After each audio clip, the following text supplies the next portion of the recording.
Cheers, everybody, and welcome to episode 249 of the Michigan Bros Grows Show. We are your hosts for Growly, Spartan Grown, Becca, and Red Setter Farm from Rosemary's Oasis. How we all doing tonight, guys? Doing good. I'm frantically going through YouTube and trying to pull it up because I was a dummy and didn't do that while I was just sitting here shooting the shit. So now I got to pull up chat. Well, speaking of chat, Red, why don't you go ahead and remind everybody what sort of chat they should be looking at tonight? All chat. That's what my phone says. Live chat. All chat? What is all chat?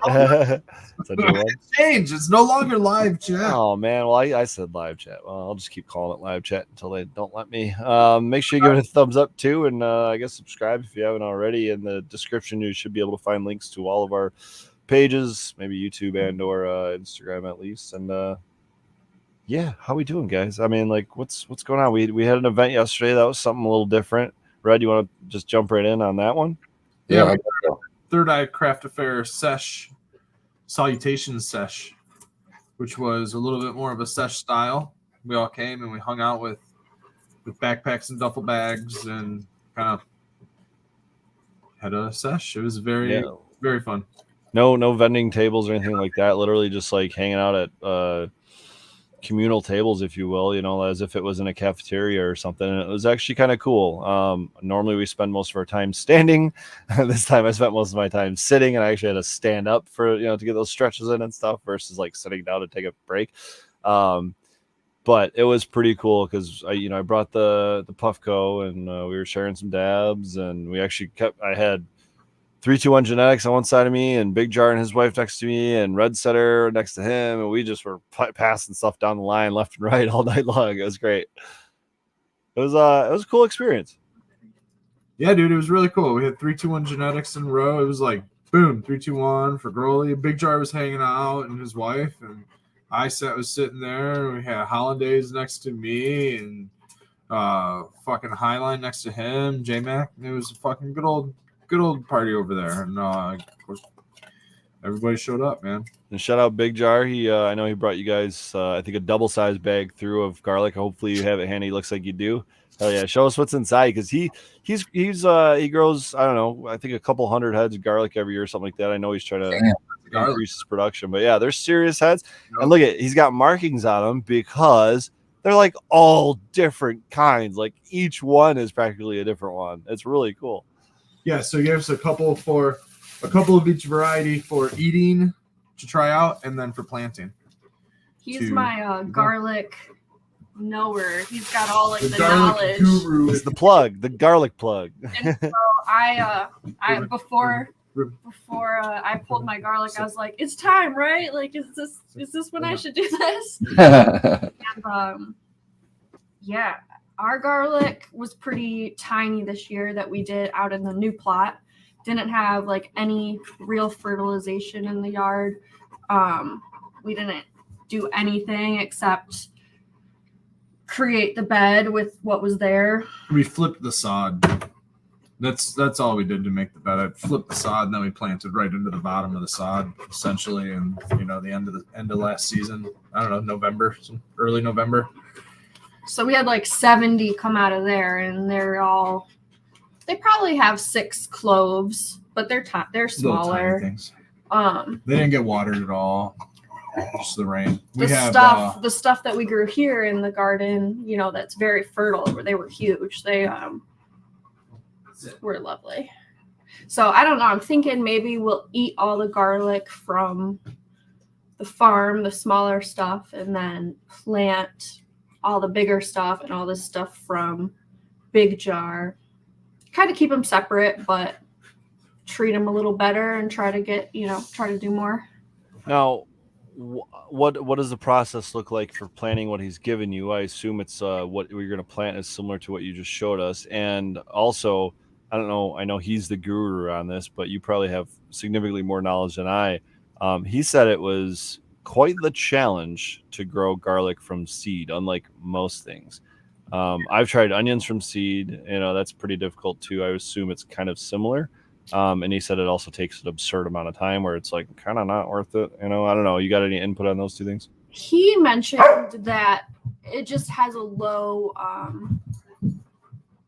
what's the word? It doesn't the seed Germination rate. low germination rate. So only like less than 50% will actually turn into, I think, a clove. I think it would just be one clove per seed, and then you would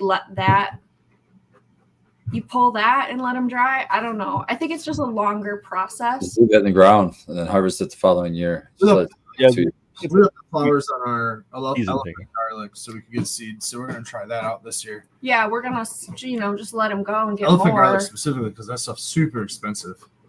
Like That's well, and that was the other thing he said. If you can grow for seed, that's actually the highest value in terms. It's essentially a 10x value, in terms of how much you get out of one head versus how much you can sell a head for. Most heads are going for like $10 or sorry, $1 a pop, but he said you get about $10 worth of seed out of that same head if you take it to that. So interesting They're stuff. expensive, but all you have to do is, every year maybe save half of what you Right. grow, and you're still gonna, do 10x every year, like so much per year. Like this year, we probably planted 100 cloves, and gonna save about, probably around the same amount for this next year because we didn't, get super big ones. But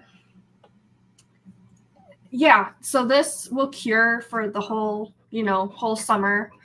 And then come like right before Halloween, we'll plant those in the ground. They have to go through a freeze in ground. And I think that's what triggers them to flower. Okay. Yeah, he told Onions. me it's, I know this, but he said it's like that October kind of planting time. And I go, you know what, hit me up in October and I'll take whatever you got left over and I'll go plant it. You know what I mean? Because I don't want them right now, but if you give them to me in October, dude, I will plant them and I'll plant all of them. Pretty easy. You just keep them in the basement in a bag. Ours are in the garage finishing up their cure. It hasn't quite been 2 weeks for ours. And they just, they stay dormant. And you can also use it that whole time. If you decide you want to use garlic, it's totally cool to use. Have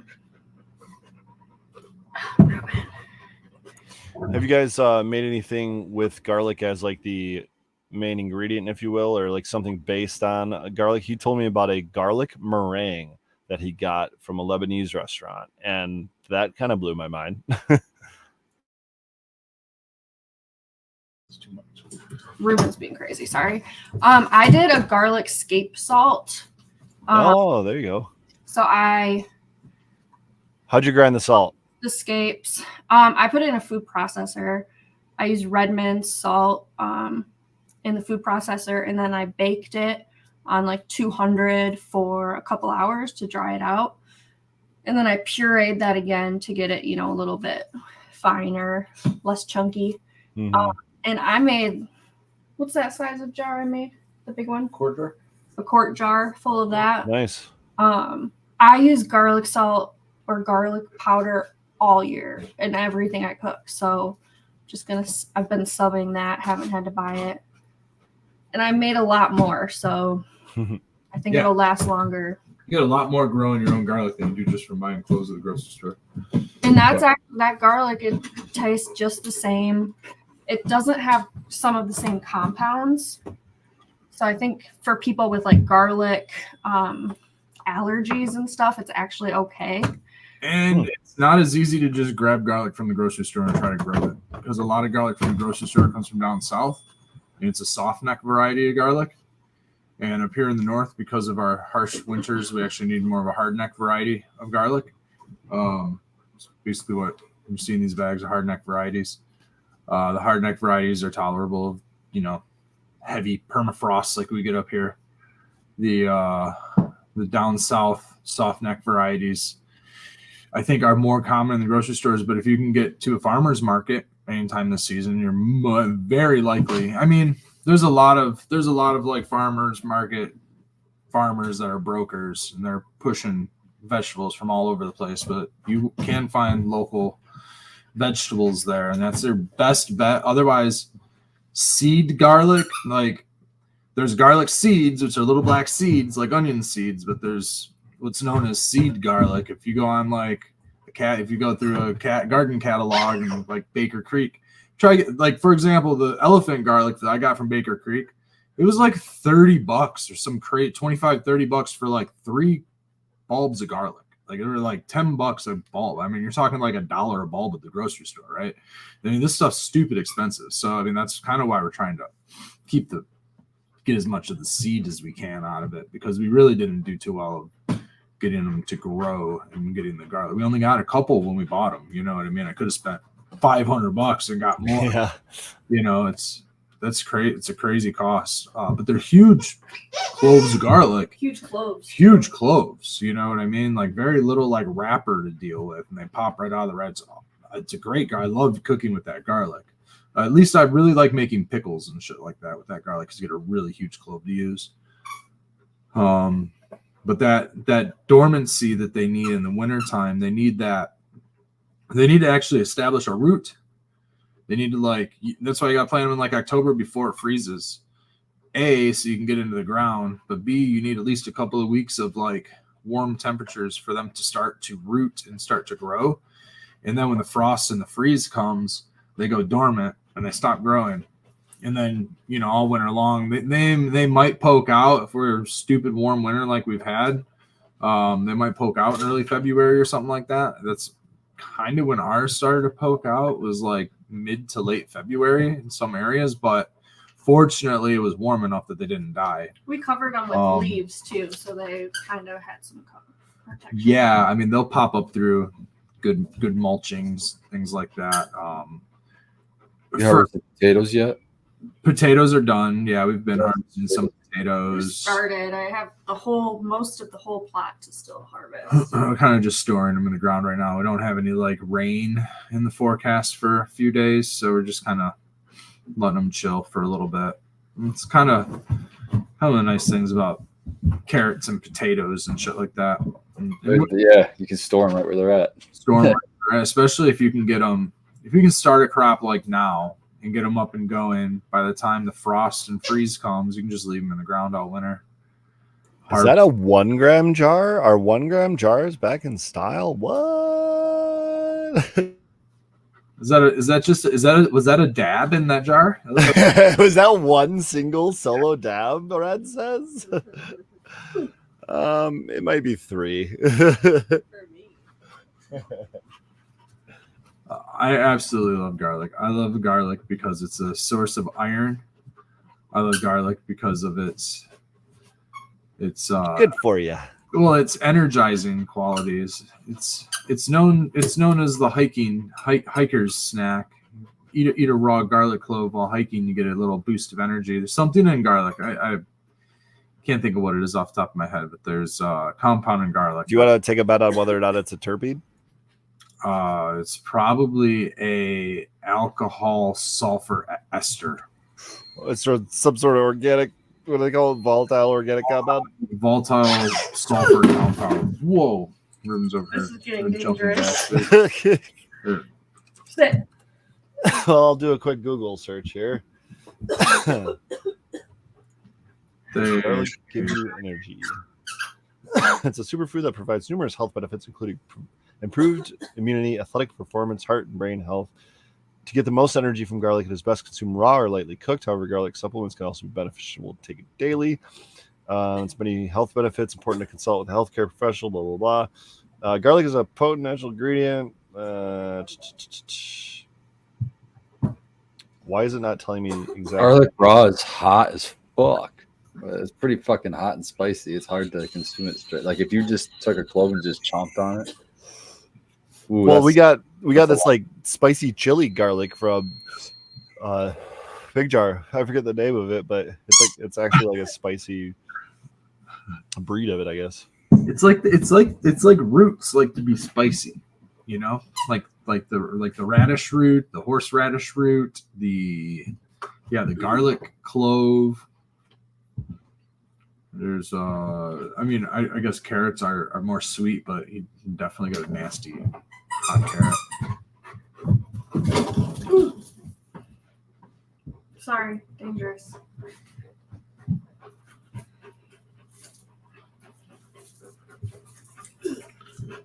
I felt effects off of garlic. Eating tiny, like raw garlic, eat a clove or two of garlic, and then all of a sudden you can kind of feel, I don't know if it was synergy with being high or smoking weed or just the garlic itself, but I can definitely feel a higher state of awareness. And it was during a time where lots of things, during a time where I was like not eating sugar and changing my diet. So I was really feeling different metabolites and things like that going through processing. It was very strange. You got me reading a study called Allison Bioavailability and Bioequivalence from garlic supplements and garlic foods. I don't know if this is the one, Allison, Allicin.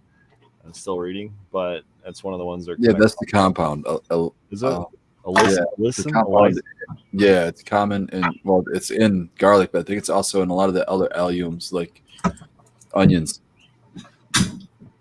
There's like anti-tumoric tumor properties in onions and in garlic as well. And I'm wondering if that's there's a flower called the alyssum, the sweet alyssum too. Definitely good for your immune system, helps reduce blood pressure. Super good for if you take and mix it with honey, take that like a garlic honey. That shit's so good for your chest. Nuttree says his dogs are looking for the squeaky toy. That's pretty funny. It's like saying something to Siri. Galaxy Solution says maybe I should spray some BT, some Bacillus thuringiensis. Maybe it will rain here. It's so dry in northern Arizona. We've had a little rain, but not like normal monsoon season. Interesting. Just ask your government to do some local cloud seeding. Speaking of sulfur compounds, and speaking of rain and lack thereof, we haven't had a lot of rain here. We've had tons of rain here, dude, and we're pretty close. For us, it's been passing around us, and we've been getting those storms. We got those big storms, and we got that really good flooding event. But God, that's been like 2 weeks. It's been like 2 weeks now since we got that, so it's just kind of not much. But it's been humid as God hell, dude. I don't know when it's ever been this fucking humid. It has like seriously on the verge of like just wet, thick air every day, and it's in the garden. We're going into August where it gets hot, so it's gonna be hot and humid, and that's gonna be fucking terrible. Well, the microclimates have been very strange in the garden, and so I've been watching a lot of what I thought was pathogens starting to break out. But I've been noticing that towards the top of the plants, there's nice green lush, and I'm talking a lot of different species of plant. Well, grasses is where I was pulling weeds, and there was some grass in my garden, in the middle of my garden, that was rusty and burnt and all kinds of fucked up. And I'm trying to think of what the hell was going on. Is this a rain issue? Nothing. I mean, there's green plants everywhere. So I'm thinking about what the hell could have possibly been going on. I'm thinking, is it overspray? It almost looks like it's a herbicide drift spray, but really, my neighbors don't generally. So I mean, every now and then I can smell some. I'm in a subdivision. Is it like a leaf septora? There's 1,000 homes, and I was thinking like there's that out there. My tomatoes get it every year, but now my peppers were starting to get this stuff on the bottom, and I was thinking maybe it's that also. Hasn't really gotten to the The cannabis is still looking pretty good, aside from the ones that they got their own issues, whatever. But the granddaddy and the other good looking ones, they look fine. Thinking back to it, I'm going, well, a couple of weeks ago, the 4th of July happened. And I'm all for celebrating and shooting off fireworks or whatever. You know what I mean? I'm not until I don't have dogs. I'm not for that shit. like under the proper circumstances, like that, like fuck with, like we're in a 1,000 home subdivision, and oh my god, dude. And I mean, it's not bottle rockets that people shoot off here. It's like fucking 6, 8-inch, 12-inch mortars. You know what I mean? Like serious professional grade fucking fireworks going off over our homes and over our soft top trucks, and I'm out there like soaking down my good windshield. You know what I mean? I Like, didn't think about that. Holy fuck. yeah, dude. So, I mean, this year we bailed out of here. We went to the shop, which is, it's got a nice view of lake fireworks that are nice and far away. Everybody's doing the stuff on the lakes. My neighbors are shooting off guns. They got better things to do. You know what I mean? So it's a little bit different. You know what I mean? So, come on. Of course, I took his collar off. Come on, let's go outside. Go outside. Go hang out outside. This is the time where he just needs to go chill out there. But our neighborhood will sit in this plume of smoke, and I'm thinking about it. I'm just thinking, what are fireworks? Are like hell, like it's sulfur, right? Am I right about that? There's like a lot of sulfur in fireworks. So I'm imagining this plume of sulfur, and so everything literally got a sulfur bath out there, and my guess was sulfur burn. And so I looked up sulfur burn on grass, and sure enough, Was it really sunny the next day? I can't remember. I can't remember either. I don't think it rained then. I think that It's been hot. I think it rained like the evening of the 4th of July, but just it was called for rain, and then I'm pretty sure it was just hot, and yeah, probably sunny. It's been super hot. Anyways, but the and it almost seems like everything out there got a dousing of like sulfur burn, and at least the stuff that was really susceptible to it. Some of the grasses, maybe even the bottoms of the peppers. I'm hoping that that's all that is, and not a Septora, because the tops of the pepper, they all look great. Like pepper plants, Yeah, but Septora is a bottom up kind of thing, Yeah, so especially with tomatoes, and it really. Yeah, but if Yeah. it was, that would make me think of something besides sulfur, because if it was sulfur, it would fuck up the Septora. right. Well, It is a positive, pros and cons to that, right? it's not Septora, like it's something else, because True. Yeah, I've never seen Septora like that on grass is the thing. Like I've got grass growing back there. The grass is always like healthy. I'm like, it's stuff that normally wouldn't be You don't have a deteriorated. picture you could share, do you? I think Becca did take a picture. I know it's kind of difficult to do that at this point, but I'm just curious, if we can kind of spot it or Let me maybe figure it out. I've done some like drone testing or mapping, I guess, over agricultural areas, and just by the color that the sensor is capturing, you can kind of use that through AI to determine the plant health of an area. And it's all you gotta do is look at a picture. You could tell it yourself, but it's kind of a way to automate it and kind of coordinate it with GPS and things like that, maybe figure out whether or not something went wrong, whether it's just based on elevation, and like you were saying earlier, the potential for like oversaturation of water typically takes out like corn and soybean crops around here, so those like low points, you'll just see nothing growing, which again, with the naked eye, you can spot that pretty easily. But if you're trying to cover hectares or something over the course of an hour or two, it's a pretty quick way of doing it. It's kind of interesting. I don't think it's going to tell you what the problem is, but it'll tell you where the problem is. Yeah, but with geolocation, and you get in your little gator and you drive out there as the farmer and you take a look. Maybe you got to soil test it, what I mean? Yeah, whatever tools you need. fertilizer thing, and then you can come back out with the fucking. That's the other side of it, Spartan. The same fucking drone and just spray a little bit of the fertilizer. Well, so that's the thing. They got these ag drones now, and that's a big industry. It's growing pretty rapidly, and I would love to get into something like that. It's crazy though, because I would love to get into like nematode and predator mite applications and the IPM type stuff we do, right? Not like spraying pesticides. I don't want to be driving around a drone spraying freaking Roundup or something like that. That would really hurt my soul, I think. But but it'd be cool to like offer that nematode application as a service over the course of hundreds of acres. You know what I mean? And whether that's cannabis farms or what have you, it's a great IPM regiment or part of it. So, in fact, I actually just dropped I want to say 4,000 predator mites the other day, and I ordered 50 million nematodes, which are still in the fridge, but they'll get applied here soon. I'm gonna give the predator mites a couple days. I got the triple blend of them just as a it's one of those things, guys. It's like hot outside. this is the time of year where spider mites, if they get hold, they will, flourish in hot temperatures and things like that.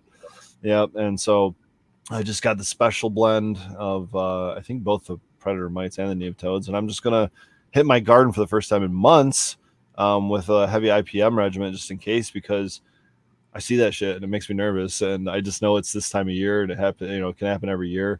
On top of that, I haven't done it. I think I look back, I haven't ordered any kind of IPM since like January of this year. So it's been 6 months now. And we talked about this a little bit on the show, and I've even brought it up with your comments on the other show, Russ. Russ mentioned the fact that I'm reusing my soil. And when I'm reusing my soil versus something like cocoa or whatever, where you're dumping the pots every time or refilling them, you're not capturing the potential for those nematode colonies to persist or continue to exist in that root ball, that rhizosphere. If you're reusing the soil, those could potentially still be around and still working in your soil. So it's like there's kind of hidden benefits you might not think of in that, Yeah, I think the different living communities that build up in the soil is the secret sauce to living soil. The secret behind why they say with age, you'll often hear people say, "Oh, when it's the third cycle, oh no, when it's the fifth cycle, it's the best." And I think there is a finite number. Eventually you're gonna run into a wall somewhere if you're not doing something right to replenish everything. I've been pretty lucky, and I haven't lately had to replace any in a while. I do have one set aside to replace, but I'm convinced it was some kind of fungal thing, and that's half the reason why I want to get the fuck out of there and just reset that one. But that would be the first one I've reset in fucking years, man. So it's like, and the grocery store closed in town, so I'm like, fuck. Dude, you guys want to talk about that? Grocery stores are closing everywhere. The two closest grocery stores to me closed in the last, I want to say, a year to maybe 18 months, but probably closer to a year. I've got to drive a little bit further now. I don't mind it because the stores that are still open are the bigger stores, but garden section of Meijer or something. I'll use some shit, man. I'll make it work. I'll get just a block of I don't give a fuck. I'll make it work. Or do you just order online now? You know what I mean? Like, where's everyone sourcing their stuff now? Soil? Fuck, I will go out my backyard and just fucking make it work, bro. Just get 5-gallon bucket of fucking soil, mix it with some compost, and call it good. Fortunately, we still live close to Grow Green, and that's cool. They're gonna be around for a while. Those guys are probably the best one. Got compost for outdoor. I mean, I'd probably do it for our indoor if I absolutely had to, but a local nursery, at least in the spring. If you can stock up, we stock up on stuff in the springtime. Yeah, I've got a fucking compost for the rest of the greenhouse. I got a greenhouse just on the same street I live off that sells all the way through till the fall, like bags of like Coast of Maine, shit like that. Exactly. Yeah, I think if I'm honest, if it comes down to it, I'm just gonna go scrape some cow shit off the farm down the road and make it work, right? Like Gary do Morgan Composting. They have a fucking blend that fucking Eric at Winewood uses commercially. Exactly. So that's what I was thinking. There's a family-owned company that hasn't been bought by Monsanto yet, and that's Espoma, and they're out of like Pennsylvania, and they have a lot of nurseries. They have organic. It's not USDA. They haven't bought into the USDA organic thing, but they're organic inputs. They have a mushroom compost and some other stuff. I tried finding bad reviews on them. I really couldn't. Aside from the random couple, but nothing really bad about their ethics or their inputs or their sourcing or anything like that. The other one, if you're local in Michigan, I mean, Country Roots is a good supplier of compost here in Michigan. Cliff over at Country Roots. Oh yeah. So on the west side. Otherwise, I'd probably go through a greenhouse supplier to get things like perlite. That's a really easy shipping. Clio Cultivation over there, Clio by Flint. Clio Cultivation in Flint. So yeah, if you're up in the that whole area. Yeah, I mean that whole like mid-Michigan area. I was trying to think of what they call it. It's not called the motor, but the vehicle city area. There you go. that region, or the Vehicle City region. You got that. Down here, fortunately by me, there's still the Premier Hydro, which is one that we've used that's in Belleville, and they've been around for many, many years, and thankfully have only just moved locations. In 2020 they upgraded and got a bigger location, and Wow. hopefully What was the name of it?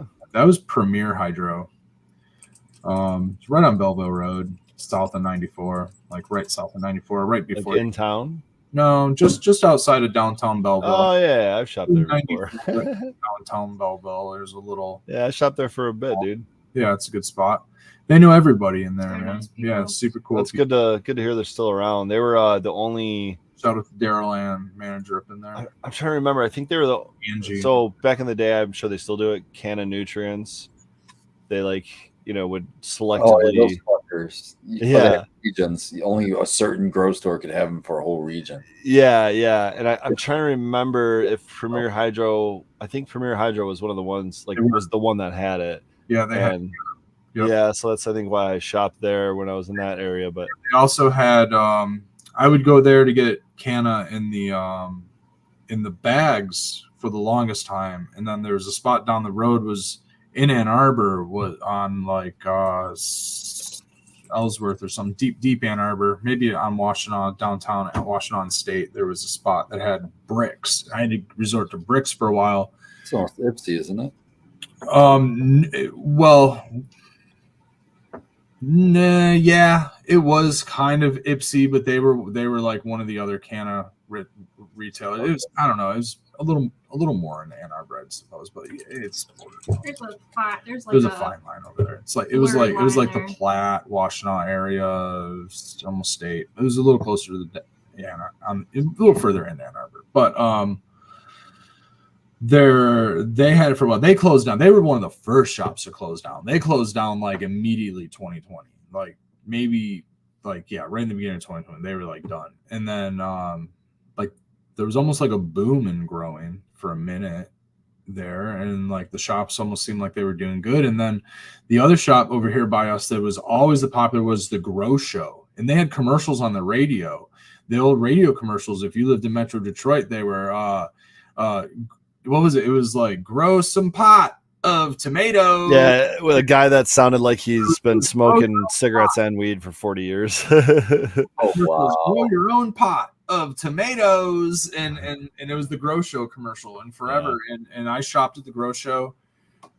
I the rooms that I grew in this place, all my everything I bought for these grow rooms, they consulted me the whole fucking way, and I started with Roots Organics, trying to do like organic hydro, because That's a good one, too. I was like, oh, I gotta grow organic, and I also love the science of hydro, so let me find that. And like they were trying to talk me out of it really bad. I'm like, no, I can do it. And it was a terrible mess, and I had a hard time, and it was just the worst thing I could do at the beginning phase of trying to grow. I grew burnt weed because my grow room was 150 degrees and I had no air conditioner, and this house was like 100 degrees all the fucking time. It was really, this house had no air conditioner on it. I moved into this house without air conditioning, and immediately, rather than investing any money into the house, I built a grow room, a hot grow room. And yeah, Sounds lovely.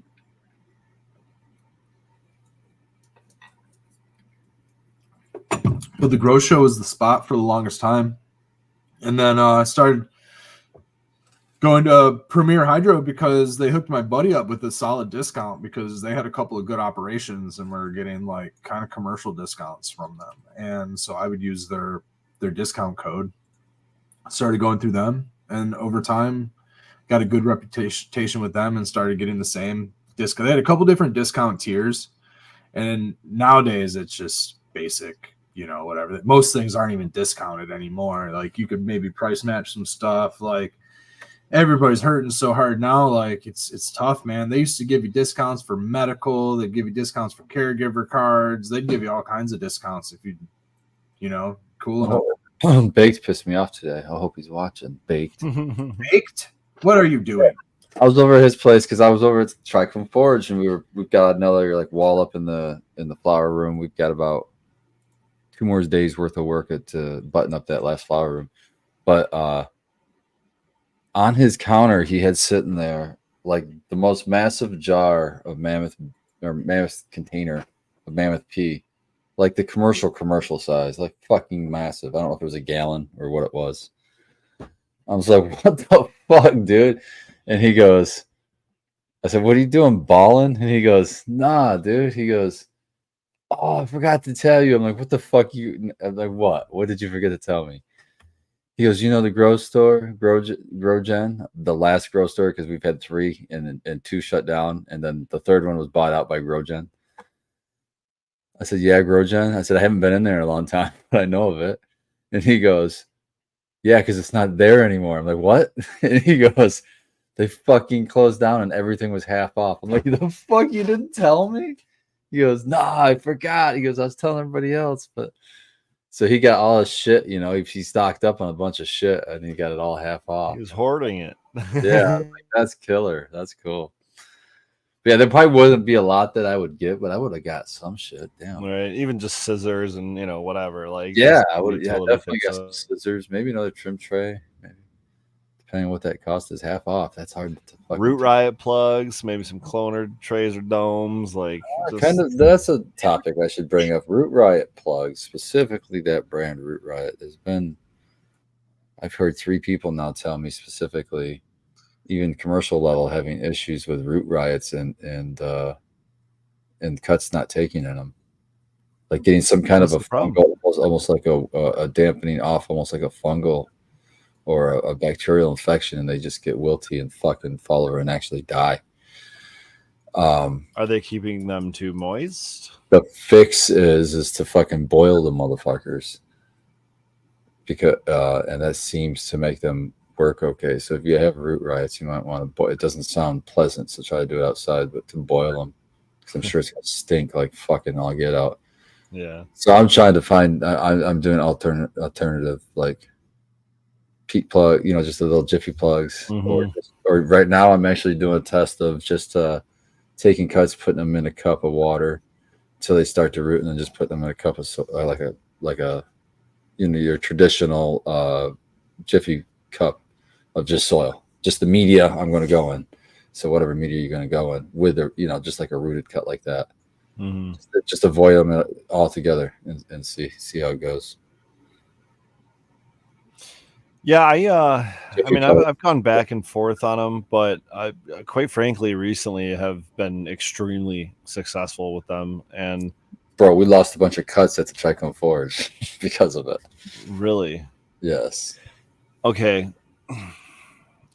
Can we? I've had. I don't want to name people's names on a commercial level, but I've had 2 different commercial companies, separate companies, fucking have huge issues. Can we rule out user error though? Yes. No, I mean, like, let's discuss it. What was the process? Because I know what your guys' process is, but let's talk about it, or let's explain it for maybe those that haven't heard it or don't want to go searching for it. I've heard Bake talk about how how moist he keeps them and stuff like that. I don't know if you can reiterate what the process is that you guys use for cloning, but if there was an issue, let's try to figure it out. You know what I mean? Because I mean, maybe it was just the I didn't clone him, so I wasn't there to witness exactly how it was done. So but I think he's the one that said, I can assume the way it was done. Let's go with it. Let's go with it. Okay, let's go with it. Okay, Big Star.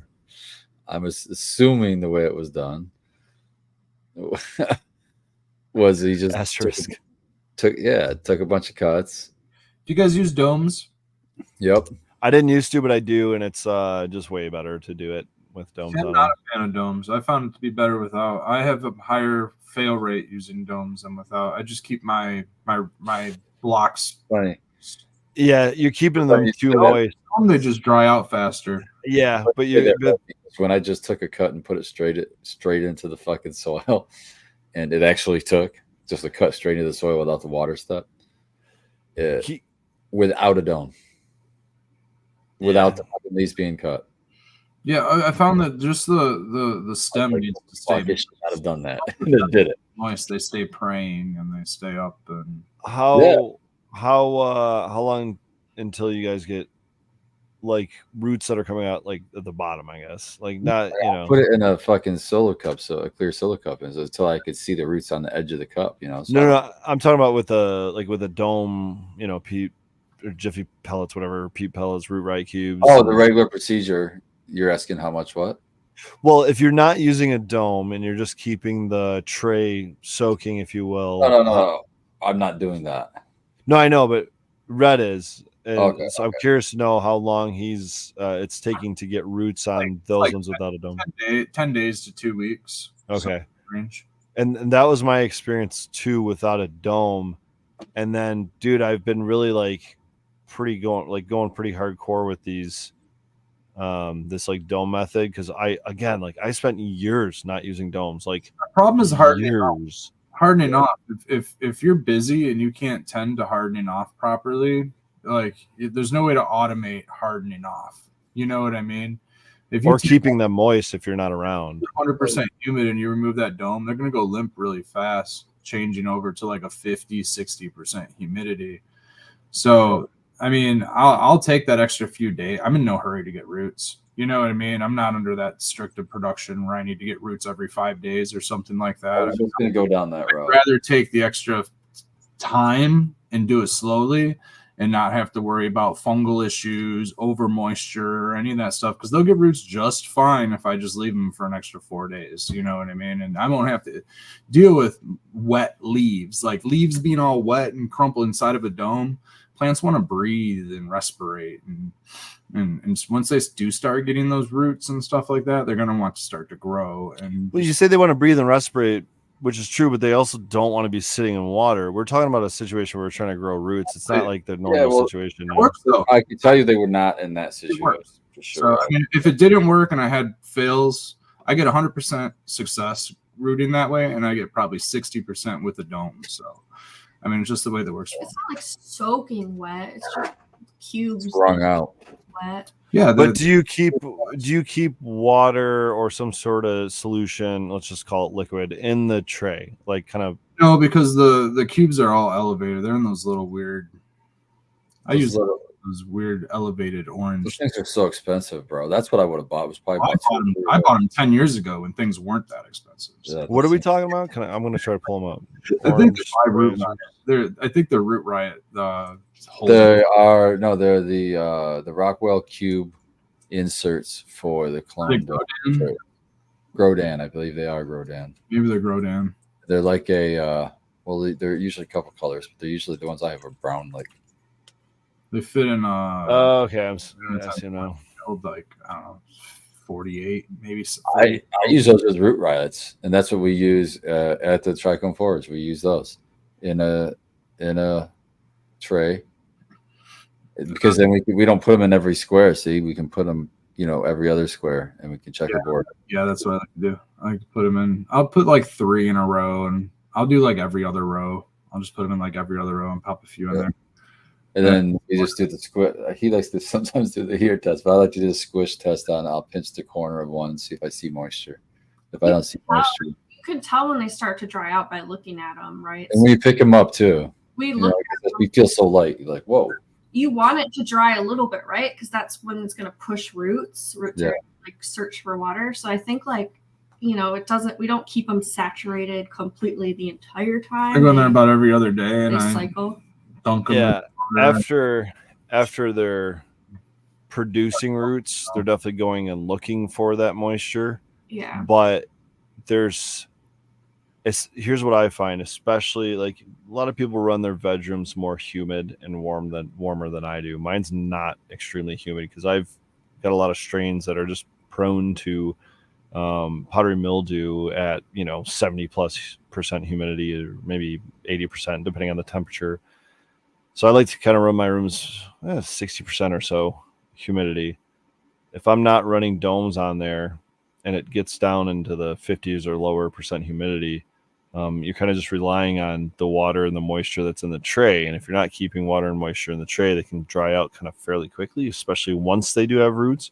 And that's where like I've had issues in the past is usually I'm using the water, let's just call it water in the tray, dome off method out of, I don't want to say laziness, but like the ability or lack thereof to tend to them every single day, right? Because when I can do that, I like using the dome method, and I like kind of like seeing exactly how much they may or may not need every single day. The problem is when you get some roots on there, and if you're not transplanting them right away, and those do dry out, and you see it go from that dark brown to that really light pale brown, if you see that and the plants don't look like dog shit, you're okay, and you just got to water them. But if you see that and the plants look like dog shit, it's game over. Like those clones are so susceptible to just drying out so quick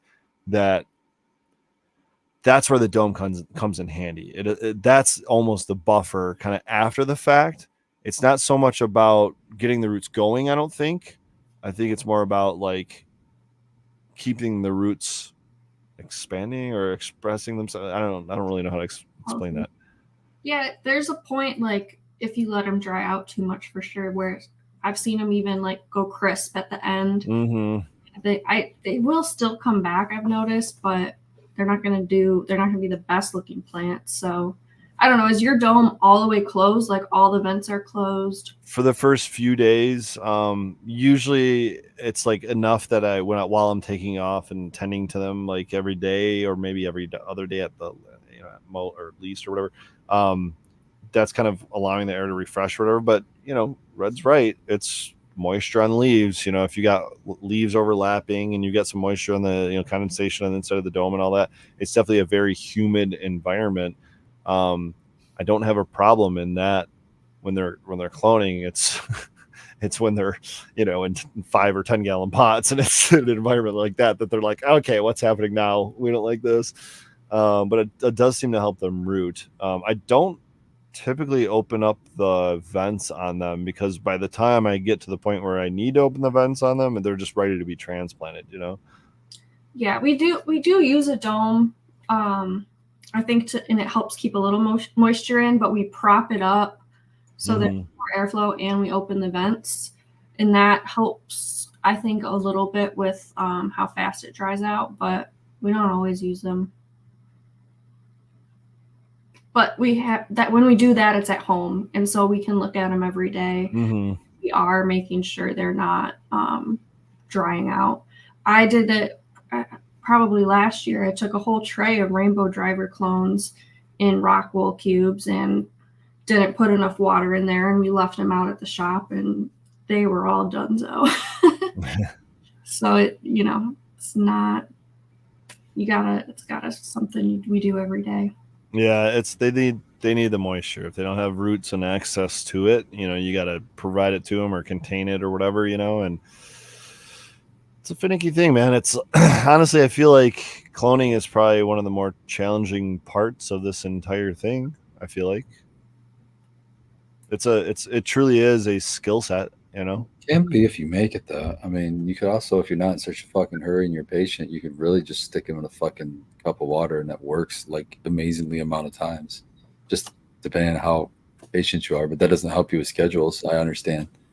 Plants are crazy, just like surviving in gross water. This thing's been in here for probably a year, and it's green. I've learned a lot about cloning from houseplants and plants outside, all kinds of stuff. They have to be in the right environment because like one thing goes wrong, and that's when I think there's no coming back. I put clones in glasses of water and get roots all the time. Yeah, that's what I'm saying. It doesn't have to be as hard as what we all make it out to be. We're just trying to get to be repeatable results and quick. We're trying to. I think for me, honestly, it's more about the efficiency of it. You know what I mean? Like there comes a time because I would rather just take extra cuts and put them in a cloner and throw them away if I don't need them. You should use like an automated cloner. Have you tried those and just haven't had good luck? Like DWC type cloners? We use Yeah, bro, for years. I mean, that was another one of my big YouTube videos was a do-it-yourself cloner with those Home Depot totes, the 32-gallon totes or 20-gallon totes, taking whole saws and cutting, the whole thing, man. I've made probably a dozen of those things. I'm not talking about the one that really sprays anything. It's the one that's just like bubbling water. It's Dude, I've used foggers. I've used the the micro. Why have you? What made you stop that? You got to keep them. You got to keep them chilled. If you're using some sort of DWC type water based system, you got to keep that water cool. And there's a lot of different ways to do that. Like if you got a basement or a cold bathroom floor, like some tile that's always cold or something like that.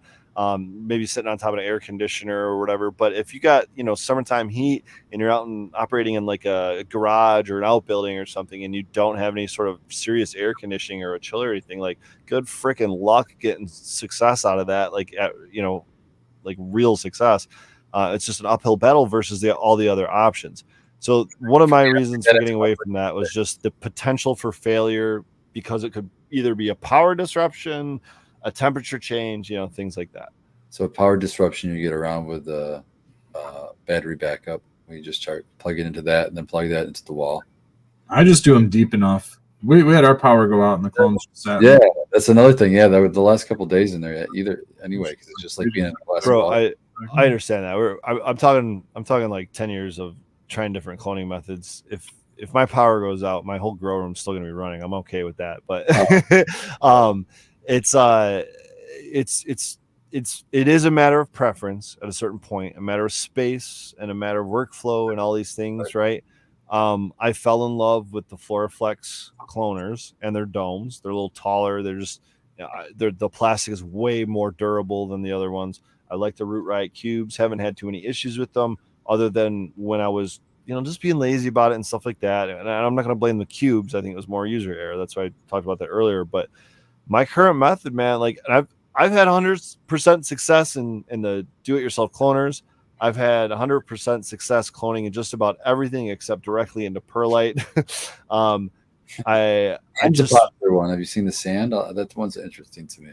I don't think I've tried that personally, but I don't just take a tray and they fill it with sand and you get it wet, and then they put the cut straight in the sand. Yeah, I put them into the Grodan wide blocks that I just poked holes in them and cloned clementine into that. And broke them off after the fact and all that stuff. It's like I get it. I just maybe it's personally for me in my environment right now. This is just working so extremely well that the roots of lime skunk and cobra milk are growing out of the top of these Root Riot cubes 5 days in. And it's just like I guess I got to transplant them now. Yeah, do what works. That's for sure. Exactly. It's a growing philosophy is to each their own, and so whatever helps you be successful. And that's even if you're not successful, maybe learn something. There's success in that too. I think the important thing is have a healthy mother. Take clones from a healthy mother, pre-watered, not a dry mother. If you do have a dry mother, you want to soak those clones or cuttings. Soak those cuttings after you take them.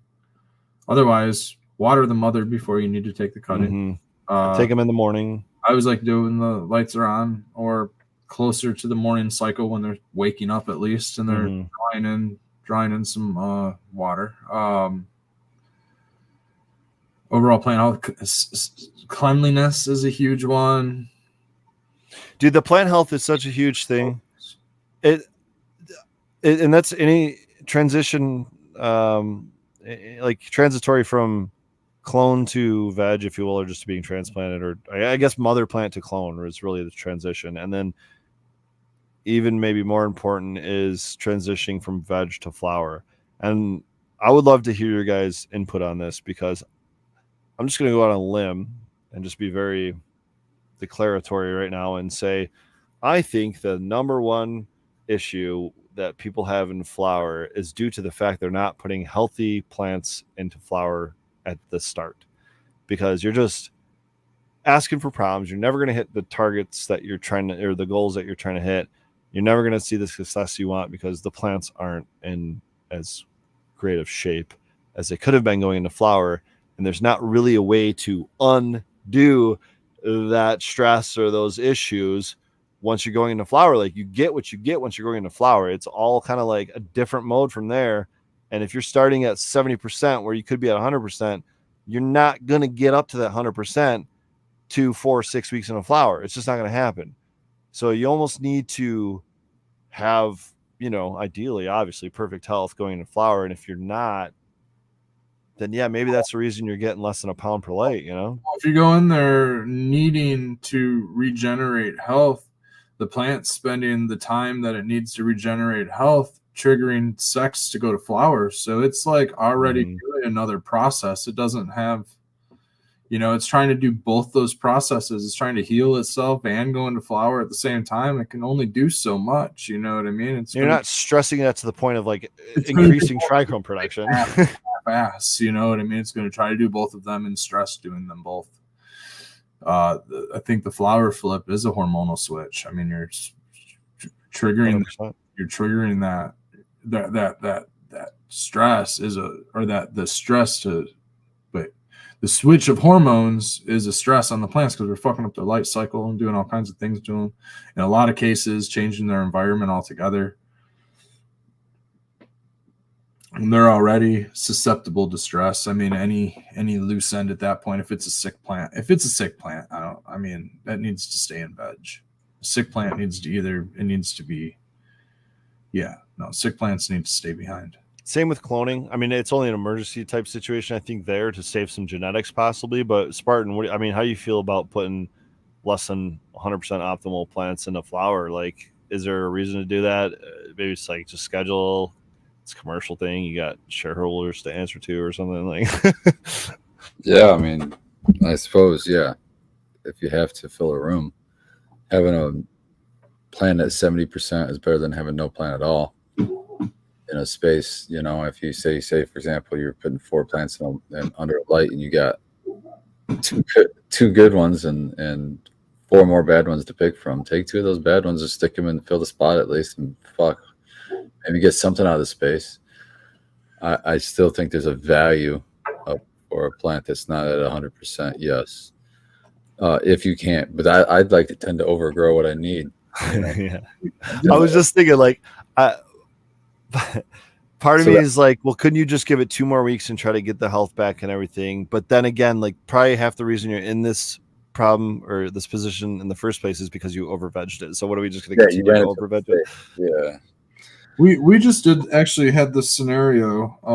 We had a plant that thing can be super bad too. That could be a bad thing. It doesn't always pass fucking. We had the opposite actually, where it was under veg. So we had a plant that was lagging behind everything else, and it was because we have a whole bunch of different varieties going in, but one plant's lagging behind everything else, and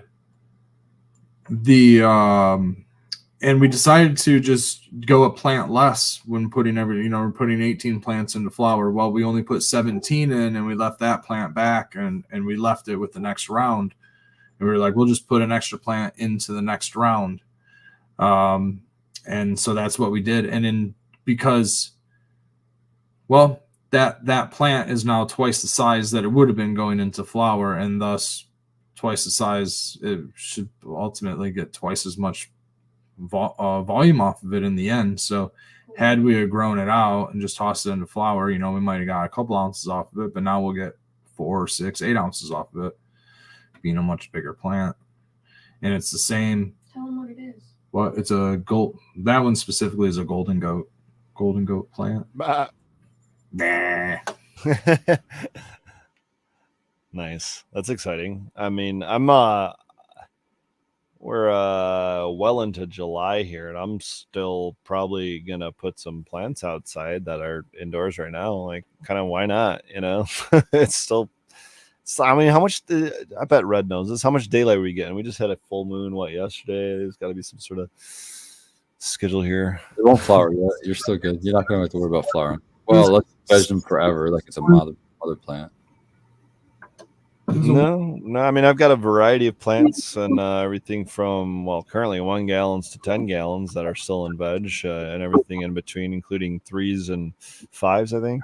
Yeah. All ones are good. Not throw any of those out there. I think, yeah, because I'm thinking like, do I take the ones that are So the the 5s and the 10s are all the same age. I just transplanted half of them into 10s and half of them into 5s to kind of like, just cause a delay basically. Yeah. But now it's like, do I take the 5s and transplant? They all came from like 3s or something, but do I take the 5s and transplant them outdoors into, 50-gallon pots, let's just say, or do I take the 10s, that are probably going to be a little bit beefier, have a little, definitely more nodes on them and a little bit bigger root balls and transplant those into the same size 50? Let's just call it 50-gallon. I say whatever doesn't disrupt your cycle the best. Like make sure your indoor stays on the cycle, and then just put the leftovers out. Well, that whole cycle has been reset pretty much recently, so I'm kind of at the point where it's like, yeah, it's just so you can do anything you want. Yeah. I'm just kind of looking for the optimal. Okay, you make a good point. I'm not gonna take my best plants and put them outdoors. It's not gonna happen. I'm most likely gonna take the weakest plants. And if I'm honest with you, the weakest ones are the ones that are in the smaller pots, just because they haven't had the the access to the nutrients and all that. So if my indoor is more important, which it is, then yeah, I probably take the smaller plants and put them outdoors. You can put multiple of them in the big pot, right? You got 150. That's true too. Well, just 50. I don't have the pots or anything like that yet. I'm just assuming that's about the space. Well, 50, you could put 2 to 4 in there easy. Yeah, especially the coming from a 5-gallon or whatever. Like yeah, easy. Well, now we're talking more plants than I have though. So okay, well, I'm just saying you can clear out all the shit that you're not even a big fan of anyway. Is that's still considered 12 plants? Okay, so say I had 3 pots with 4 plants in them. Is that considered 12 plants? It is, right? Depends on what cop shows up. Yeah, I mean, if the roots are entangled, like, do you have to DNA test them or like? Hey, I won't say anything to the cop. I'll just shut the fuck up. But you can go out, try every angle you want. I'll let my lawyer do that. you ever seen a chia pet officer? Yeah, something like that. This is a bush. What are you talking about? It fell over and it's a branch that just grew back up. Yeah, it's some really cool training. I did it for the gram. I mean, I'm not on Instagram.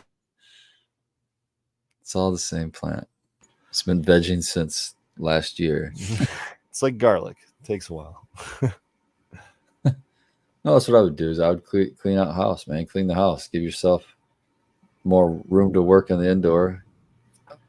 Well, like I said, I just took a bunch of really successful clones, so I'm not hurting there. You know what I mean? I'm not sure if it's a separate conversation in chat, but they were talking about taller plants and bigger plants. What do you guys think of bigger plants? Some people are saying, obviously, if you don't have headroom, things like that. I mean, we're specifically saying to give it extra time in veg for health reasons, not for size reasons. I think that's subjective to the size of your space in general. And generally speaking, if it's in bad health, it's lost time, right? It's not to where it would normally be in at that time. When plants start getting big for me, I top them and I cut them back, and I do lots of things to keep them in veg perpetuatively, similar to a mother. What do? You can keep moms for years. Yeah, I have. And I mean, keep them the same size, you know what I mean, for that matter. So I do that often in veg, where I don't let plants outgrow their space, but they can stay there gaining health and vigor and structure and other things before they go into flower. Maybe not necessarily in vertical height, but what do you guys think as far as that goes? Bigger plants, more plants, shorter veg time, toss them in flower early? It's definitely a growing philosophy thing. So I like growing big plants. I'll be honest with you. The biggest problem with that most people are going to encounter is the longer you keep a plant alive, the more likely you are to encounter an issue, whether that is anything from pests, environmental issues. Oh, I forgot to water it this week. maybe it's root bound. You don't have the proper nutrients. Like there are a whole host of variables that could go wrong, and quite frankly, the younger, like earlier that you can transition them into flower, assuming they're healthy and all other things are equal, there's just less likely to be problems. Now, there's caveats there too. It's, smaller plants, smaller roots, smaller fruits, all that good stuff. But if you can fill out the same amount of space with just more plants, does that really, is there really an issue? So that is kind of the commercial philosophy, if I'm honest with you, is they try to cycle them quickly so they don't encounter issues. And if they do encounter issues, they're kind of getting past it sooner than later. And they're not pushing things back 2 weeks and 2 weeks and 2 weeks and just running into more issues. But that being said, if you have a healthy, I'm not going to call it sterile, but a healthy environment that you don't have, issues like that in, you start kind of knocking things off the list that would normally be a problem, and you're only going to have to deal with a few. And one of the things I would say there is like root bound is always a potential. And then of course, like I just hate really like hard barky stems. When they get to that old point like that, they don't even like to go into flower at that point. They don't like to they don't like cloning. They don't like training. They don't like topping. They're just old and weathered, and they don't like to deal. So I don't know. That's just one of those things. But I think it's more down to philosophy. What do you guys think?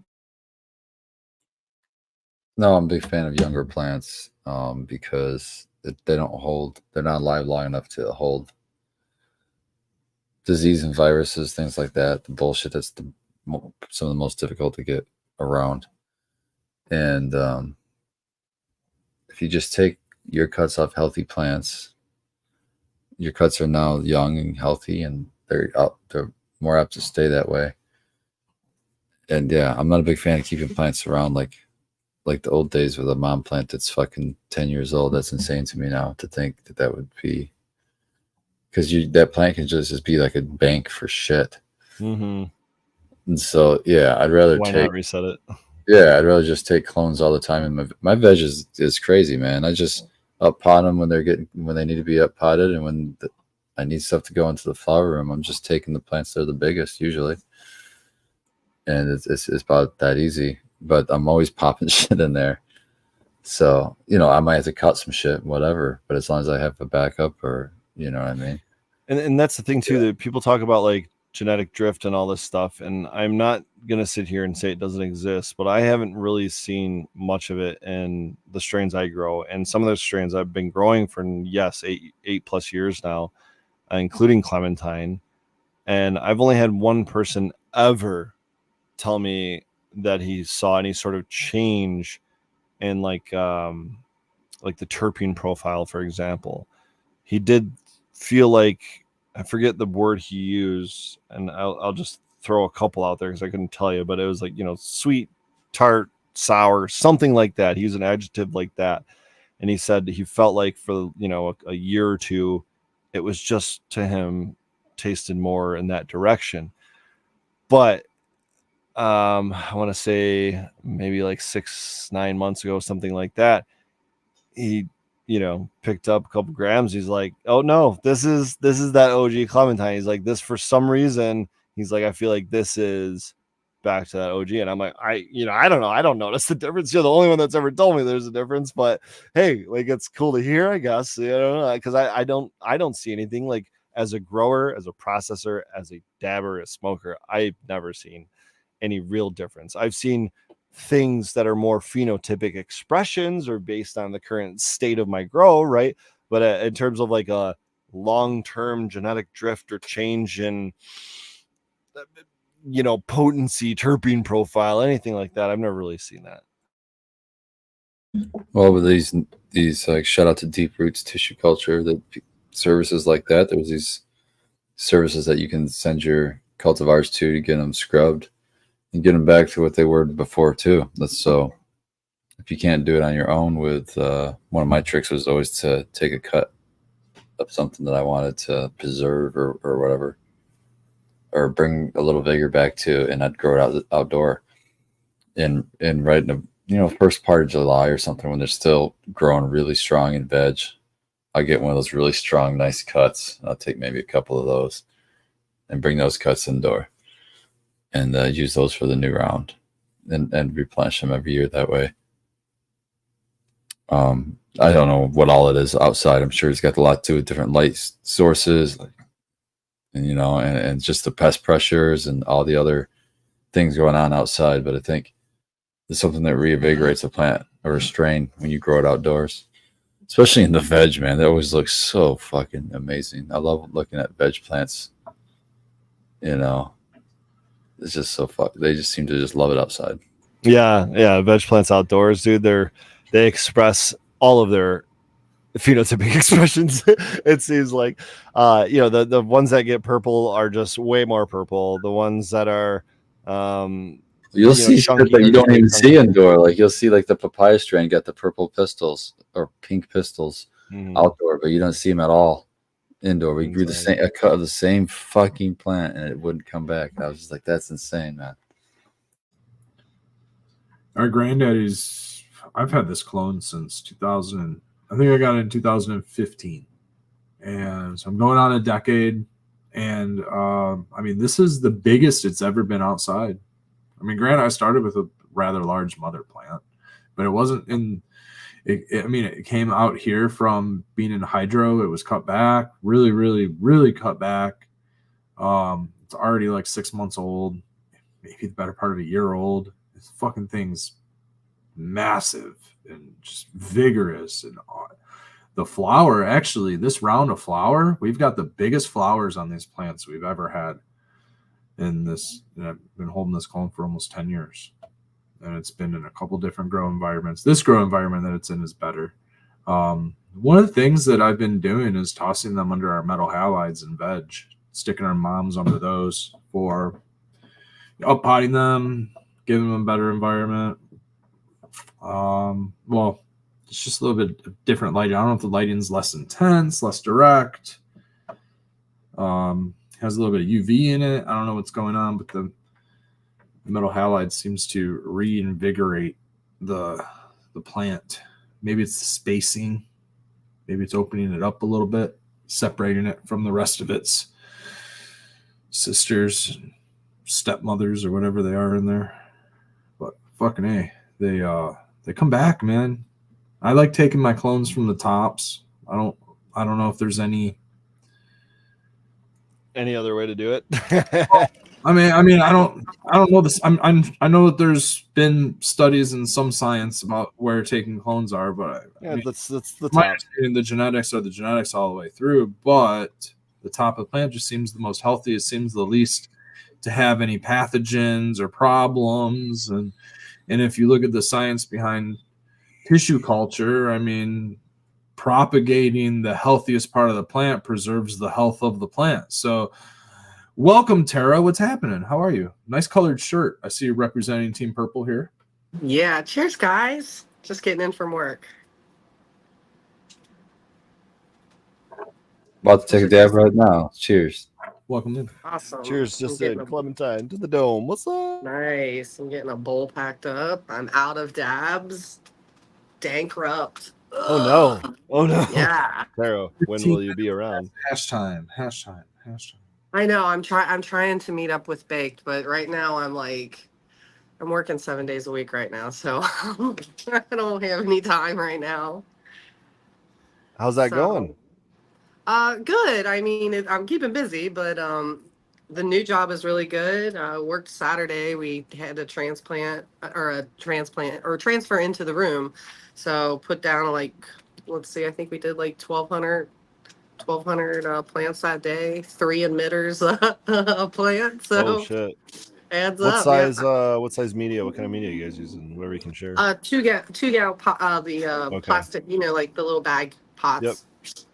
Yep. Like Gronans or something. Yep. Oh no, are they cocoa? Not Grodans. They're I can't think of what the name of them are. It's just. Are they just cocoa? a soul bag. Yeah, cocoa bag. Yeah. Okay, it's not like a Rockwell seal. No. Do you guys throw those away? Yeah. After the cycle, God, it fucking hurts my heart. Yeah. Oh, fucking bullshit plastic. Yeah. In Ohio, things have to be done a little bit differently. So it has to be destroyed.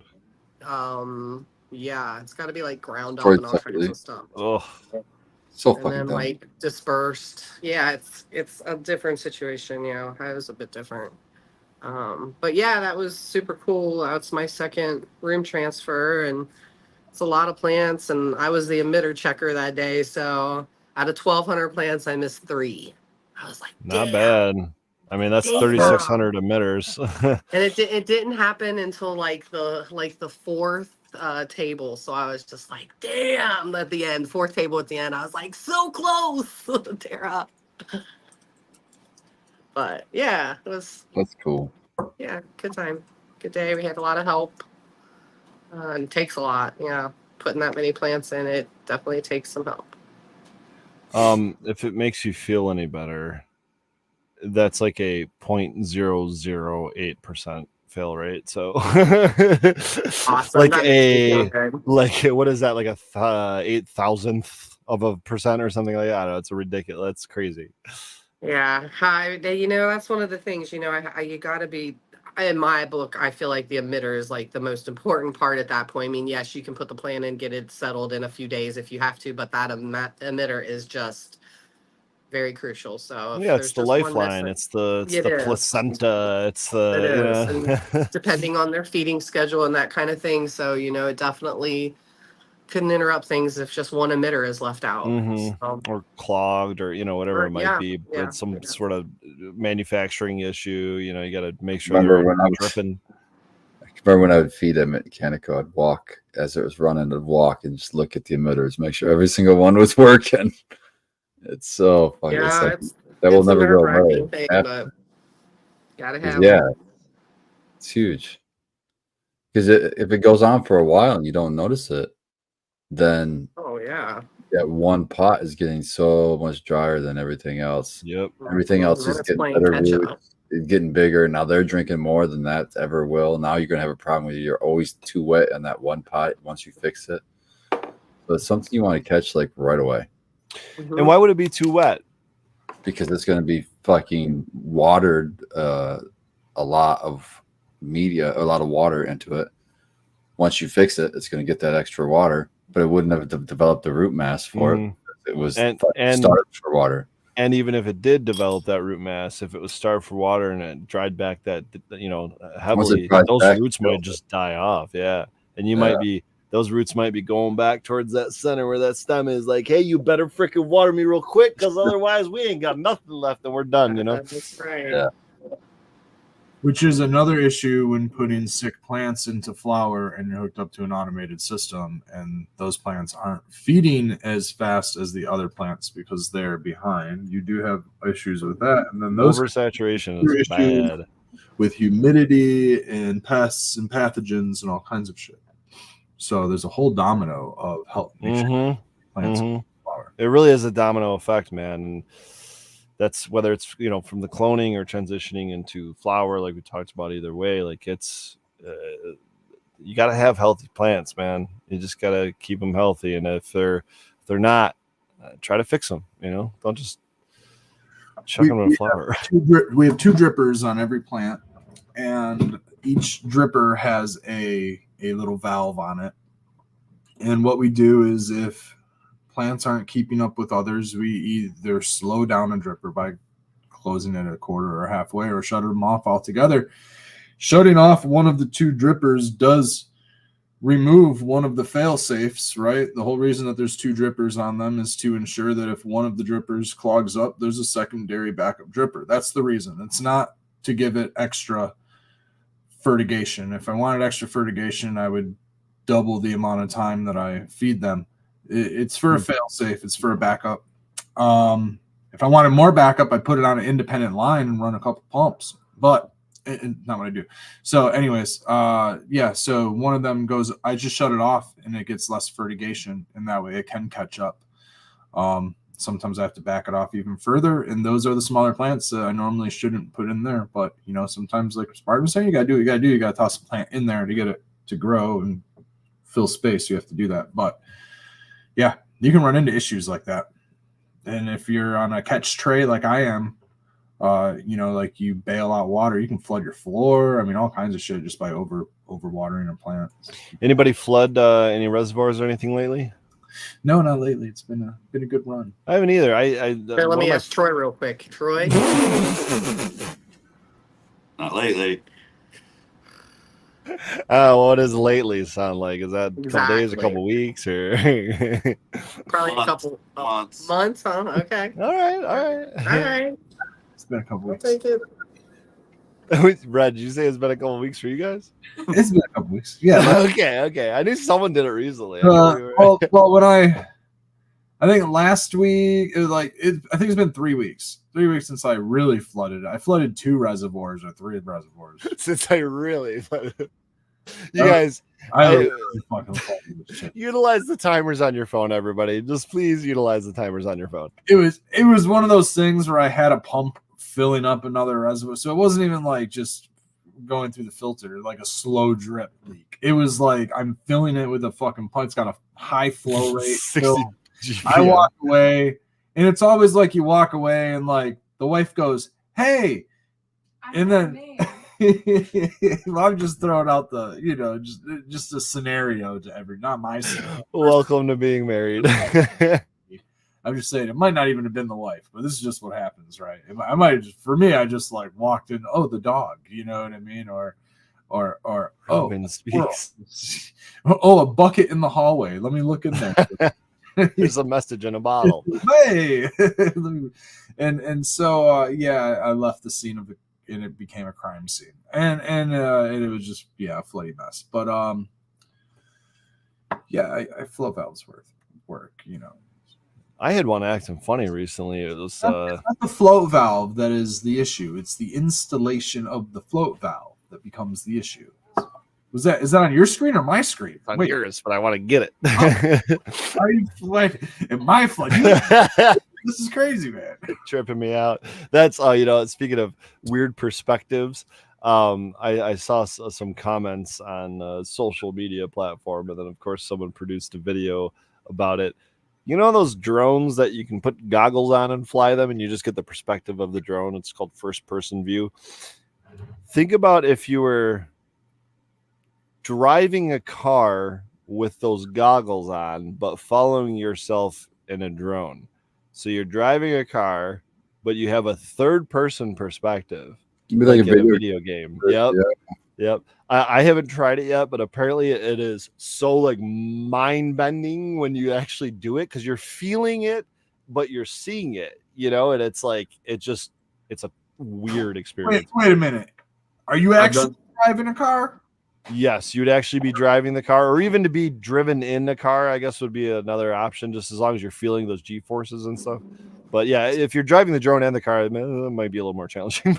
So you got goggles on, so you can't see the road. All you can see is the drone. The third person view, yeah. From behind, so you can't actually see your front vision. You see, right? You're just seeing like yourself in that area, whatever perspective that is. I used to like that perspective on Cruising the USA.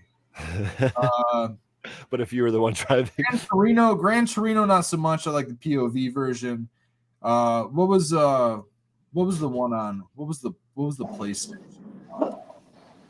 Midnight Rider. What was that one where you're going through where you're going through the city? Midnight. I don't know. I don't remember. Street something. I like that one. Oh man. No, because I think I always like that back view because you can see the car. And especially if you got a decked out car and you're spending all your points on like fucking special shit for your car, you want to see the car that you're driving. You get a more like you get a wider perspective that way for sure. It's I could see how it would be harder to control. You see the other cars next to you. You can see the cars coming up on either side. Yeah, or you kind of see over walls too if you're playing like a first person shooter that was you're actually playing in third person or whatever. But Need for Speed, that's what it was. Oh, there you go. Yeah. You guys remember Road Rash? Yeah, I remember Road Rash. That was a cool one. I remember the Need for Speed one, but not that one, the other one. That stupid song had that fucking Little John was in that game, and it just played over and over. What? Oh man. I think it was the song about the skeet. I think it was I'm aging myself right here by saying Oh, skeet, mother trucker. I'm really high and I don't want to sing the vibes right now. So it's that song, the all skeet motherfucker. Window to the wall. They Where does that sweat drop down? on that. Yeah, that's definitely what, like, it's okay. If you had to guess what year that was, that's got to be what, like, 07, Maybe 8, or is it later? Maybe 5, yeah, something like that. Little John and East Side Boys. Skeet. 8 years ago? No, 2004. There it is. 2004 released. Album Crunk Juice. Hell yeah. 2004. That's Juice, dude. Oh, different times. That there was a 20 years. yeah, and about halfway through. So when people were feeling nostalgic on it, I was a DJ, and I was DJing bars at the time, and we would get I was DJing a private party one night, and one of the dudes from the party and his, like, I don't know, it was like there was a bunch of like dudes in the same club or frat or something, and it just went into what would they call? They were calling it some type of rap. I can't remember what it was. Trap rap. I don't know if it was trap rap. I think What did it sound like? I think trap Was rap. it ATL? Like Trap rap came after. No, it was like Little John and East Side Boys. It was like gangster rap? no, there was a name for the type. That of was rap. like 90s. No, the gangster rap was first, and then it was like whatever. Crunk Juice rap. It was like it was. I think it was just called Getting Crunked or something. Like getting crunked up. I was like, let's get crunked up, and it was just play that music, but it was like that, and like there was like 3 other groups or something. I don't know. It was an interesting moment. Let's just- Mm-hmm. Yeah, those We just early had 90s mid-subs. karaoke at work last night. That was fun. Hell yeah. Yeah, next one is 2000. So What we did you sing? What song? Oh my gosh, they picked what Troy and I sang, and oh my Oh, do gosh. what? Ugh, achy breaky heart. all from Billy Ray. I have to do Hell yeah. something because Right, my voice man. is so low, so it's so hard for me to find a song. The Oh OG my God. Cyrus. Oh, it was definitely comical. Yeah.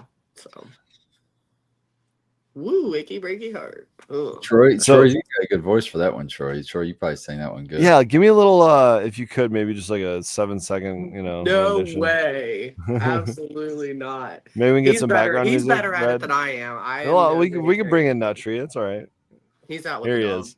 Oh, dang it. I He's saw out the with chair dog. moving. When I was working No, at the bar, I was trying to move it in case he came in here. He's with the dogs. They need to go out. He it was a few weeks ago. He busted off a song at karaoke and like he Get was it, good at Nuttree. it. I was like, what the hell? Hell yeah. come on, get the guitar out, bust it out. I did Oh, that. I used to do that shit at the guitar. I used to do the one man get out the guitar and do an open mic, and there's this is super fucking random, but the barber. I was living in downtown West Dearborn, and in like the middle of the scene, there's like Bailey's and all these nightclubs and shit. And I lived right behind the bars, so we would have just stupid late parties. I was working in the bars on the downtown Dearborn strip, and after work 2 a.m., 4 a.m., we'd have after hour parties at my house, and it was just me and a few other friends that were living in this house. And all of a sudden, I'm like 20, 22, something like that. The 40-year-old barber, same name as me, by the way. We had the same name. He was twice my age now. So now I can identify with the dude, but I get it now. But back then, he would just wander over, fucking smashed, dude, like blackout smashed. Come over, start doing push-ups in the middle of the fucking party, like that type of wasted, and just like it was like 6 a.m. We'd have the other neighbors from down the street coming over at random ass hours, 6 a.m, trying to poke through and having random time. But anyway, so this guy ended up becoming my barber. He owned a barber shop. The dude that would, and I think the first time the push-up guy was your barber. first time I met him was him popping over. Like, hey, I can see why you don't cut your hair no more, bro. see why I don't cut my hair, dude? Yeah. Because of this guy. So he had the barber shop, and I would go sit in there and fucking he'd go, hey man, I got a roach in the bathroom. Go smoke the roach in the bathroom while you're waiting for a haircut. And he'd go, and I'd always bring him bags of weed. And he ended up becoming patient of mine for at the time, and I'd always hook him up with some fine goods. And he was a really, really funny dude. He was a good dude, but he played one-man band at all the bars down there, all the little nightclubs and stuff. He would do guitar work, and I'd go in there and I'd go and have drinks and watch him play at some bars, and and he'd just do cover songs and shit like that. And every now and then, dude, he'd be like, hey man, I gotta take a fucking break here. And he'd just give me the guitar, and he'd go off and go start doing shots and fucking talking to people. He'd give me the guitar, and I'd take a break. I gotta go party. Take a break. What the fuck? Fucking 3 songs, and I'd sit up there and fucking play and be like, all right. I'm not getting paid, but I guess I'll play red karaoke. You're like, fuck it, let's go. Yeah, I'll take my moment of stardom, dude. Yep. Those are my moments of karaoke. Yep. So I started getting into that shit. It was fun. I dig the karaoke. And then I started DJing karaoke for a bar, and that was a fucking nightmare. Don't DJ karaoke. That is, oh my God. It's easy. It is what it is, but man, people are vicious with karaoke. And I don't just mean like the way they sing. I mean, people are vicious with karaoke. There's karaoke is like a sport. There's like, I have to agree with you there. Say that it's almost like a combat sport. It's almost the wrong version. You played the wrong version, man. In this town, there's like 4 different karaoke nights, and they all there's like a group of them that travel around to all of them. And there was one night that they showed up at the one night with us, and they're like, we just were trying to see what your guys' karaoke was all about tonight because we feel like we're cheating on the other one. I was like, oh wow. It's like that, man. People are dedicated to their karaoke. They show up, and if you are late to the karaoke, they karaoke. Oh, they get serious. And they're on time, and they're there to sign up, and they're there to sing at least 3 or 4 fucking times. And some of the people are very serious. I mean, they're practicing. Some are practicing for real shit. Some people are really good. Fun. Some are really good. Some are damn not good at all. No, that's true. Oh boy, there's some really bad ones. Real bad ones. And some people just really take. And what I mean is they just take it very seriously. But I mean, it is what. I mean, you're out drinking and having fun. There's no cost. You're not paying money for it. It's just what it is. But anyway, my first experience with karaoke turned me off of karaoke so hard, man. I was like 8 or 9 years old. We were at like a friend's 40th birthday party, and the DJ had had some karaoke shit going on, and I was signed up to sing the Gilligan Island theme song. I was gonna get down with yeah, dude. I know it's a good one. It's a great fucking song. Gilligan and Skipper to millionaire and his what? You know what I mean? We were gonna go on a 3-hour tour, and you know what they hit me with? Dancing in the Street with the fucking. And today I love this song, and it's the Motown version, the Dancing in the Street. Motown version. I was thinking David Bowie and Keith Richards version. That's a funny version. But, and the version that I'm just not a fan of, and I hear them play it, and they do a good job playing it. The Grateful Dead played a version of Dancing in the Street, and it's a very iconic version of Dancing in the Street played by the Grateful Dead, but it's a very weird tempo, and so I kind of like the Motown because I like Motown, I guess. So for me, Dancing in the Street's the Motown. The Mick Jagger and David Bowie version. There's a version of that. It's so fucking weird and cringy without music or something, and it's got like I think it's got a voiceover to it. It's fucking hilarious, dude. and maybe it's just without the music. Maybe I saw one with just without the music, but it's fucking hilarious. Anyways, That's a video to watch for sure. You can't just listen to the song; you have to watch the music video to that one. But yeah, I was standing up there and I didn't know the song at all. I didn't know Motown at that age. I knew country music because that's all that played in my dad's car, and I knew like whatever was probably on my babysitter's playlist. You know what I mean? You know, Achy Breaky Heart then. So I know Achy Breaky Heart. Oh. And yeah, so that one I probably could have sang, but I was into Gilligan in his island and all of the other people that were stranded on the island, and you know all of the strange things you can build out of coconuts.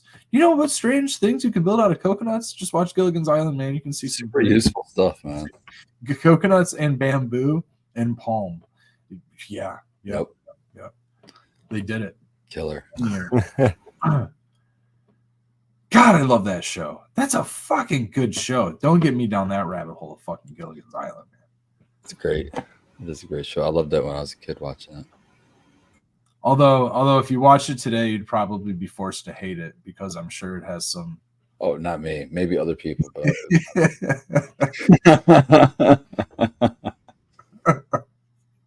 It has some what, Red? I don't. No, not going there. We did really good. Really good. Not going there. Not so great cultural references in the time frame that we live in. Yeah. They went hard. They went hard on the indigenous. Dude, I was shocked. Indigenous. I was shocked. I got like out of the dollar bin or something ridiculously cheap at a checkout at a Walmart, and it was like just a ton of the Little Rascals on a DVD. It was just like the actual TV show, the old ass TV show. Oh shit!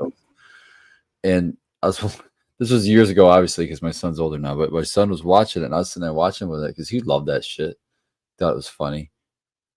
Oh my god, the racist shit they had on there! It's like, like I literally had to go turn it off. Little Rascals. Yeah, dude, it was fucking insane. Some of the shit from back in the day, dude.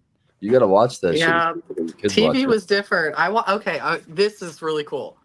With my friend Barb that I'd taken care of for years and years, she got put in a nursing home recently, and so while I've been down in Cincinnati, I've been hanging out with her the past 3 weeks in the evening with her, and we watched this Western with John Wayne the other night. Now, I've watched Westerns, but I don't think I've ever paid really close attention to it at all.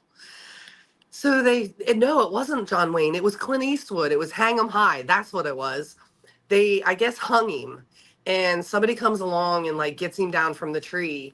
Well, they start doing this crazy form of like CPR on him where they start lifting him up from the belt, and they're lifting him from his belt, and they're like doing this to him, and they're like trying to get air into his lungs. And I'm like, man, this was kind of fucking genius. This was like the old days to CPR. So I don't know. I thought that was super cool. But it's nothing that I would have ever paid attention to. And here comes Clint back to life after a few of these up and downs with his belt buckle, bringing his waist up. I was like, whoa, this is crazy. That was a much different direction than I thought you were going to go. So awesome. Oh, sorry. Awesome. And I'm glad I knew that because the last Clint Eastwood agreed. I thought you were going to go. So it's good. It's good. Sorry. I actually Robert Bandula in chat. He's more correct than anything. I did not get a chance to see Jerry Garcia do Dancing in the Street. I probably would have appreciated it much more if I saw that live. We did hear the scene. That's it. That's the definition. Pull them up by your bootstraps. Wow, looking at that with no volume is really strange, isn't it? Yeah, what were they saying? It looked like it was some kind of erotic scene going on or something. They really weren't saying You'd think anything. I was watching something other than YouTube. That was a love ends up scene. We were arresting just Clint looking at Eastwood and putting him in the the back original of a Brokeback carriage Mountain and was putting going handcuffs down. on him. So I don't know if he was his friend or not because he saved. Oh, they were pretty friendly from what I throwing just into the saw. back of a paddy Pretty wagon. fucking friendly. Mouth to mouth was going to be next. Yeah, no doubt about it. They're pretty. There wasn't none of that. There wasn't none of that. I can't quit you, Clint. I can't quit you. Brokeback Mountain. Stop. Now turning an innocent thing into something nasty. Now we gotta play it again and watch it. I don't gotta say anything. You'll understand what I'm saying. I mean, the faces he's making, the whole. I'm just saying. It was definitely I was like, I couldn't believe what I was watching actually. So I was like, I do not remember this. Yeah. Blazing Saddles. I think I've seen it, damn, but I can't like insane. I can't like I don't say think they that could I'm like get away with that I nowadays. know. They've Wasn't it's Caddyshack on- pretty it's bad, on too? TV recently. Yeah, I the think Blazing Caddyshack- Saddles was shocking for the day. For It was sure. shocking. It's So, on Netflix. I'm pretty sure it's on Netflix. It's not canceled. It's like it's supposed to be. It's all under the guise of being a comedy, but yeah, it's under the well, guise of being classically comical, I suppose. it'll make your jaw drop a little bit. I mean, Yeah, it caught I me mean, off guard a couple yeah, times. Like, Yeah, cancel culture What is the just opposed. fuck? Yeah. They did everything they could to offend you for sure. Becca said what movie, and I already forgot because I'm Blazing Saddles. Blazing Saddles. John Candy. I think it was his last movie ever. Really? And that was Mel Brooks. Mel Brooks did a few of those movies. The End of the Mel World. Brooks. God, I History love of him the in World. Spaceballs. History of the World Part 1 was pretty raunchy too, for those respects. Theory of the Oh, World fucking- surprised me too. Yeah, that's History of surprising. the World Part 1. History of the World Part 1, is that what it's called? And then just never released a part. I think they just recently did a part 2. Or Did they really? Yeah. The there's like most History of the World Part 2. just- racist show that I ever remember was All in the Family with Archie Bunker. That's what Robert Abdul. My dad loved that show. My dad thought that show. My was grandpa, we funny. didn't miss it. Yeah, we didn't miss He'd that. drink his Bush beer and laugh his fucking ass off the whole time. Yeah. Yeah, my grandpa drank Hudipole. Yep. Nice. Yep. Yep, we would go and he had a tap downstairs and we'd get a barrel. Hi, sweets. You guys are muted. You're muted. She can't even talk. He's like, I got the power to meet you. Hi everyone. Hi, love. Hello, Oh, How are you've you? been serving him dabs this whole time. That's what she's usually doing. Show after show, dude. Hell yeah. For the show, during the show, after the show. Yeah. What's up, doing the hard work. I like to see that shit. Some dabs Fucking for us awesome. for Dankrop. She trimmed up all that Cobra milk flour this past week. Hell yeah.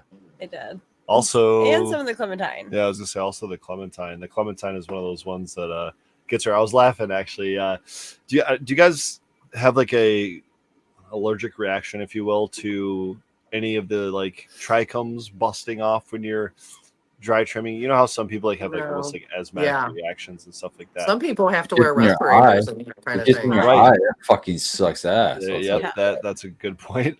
I was moving some from a jar to a bag, we'll just say, and there was a fan blowing at the event yesterday, and it was blowing directly past me onto Oh, Big shit. Jar, and all of a sudden Big Jar starts sneezing. I'm like, dude, it's the Oh, garlic punch. no. Garlic punch got you.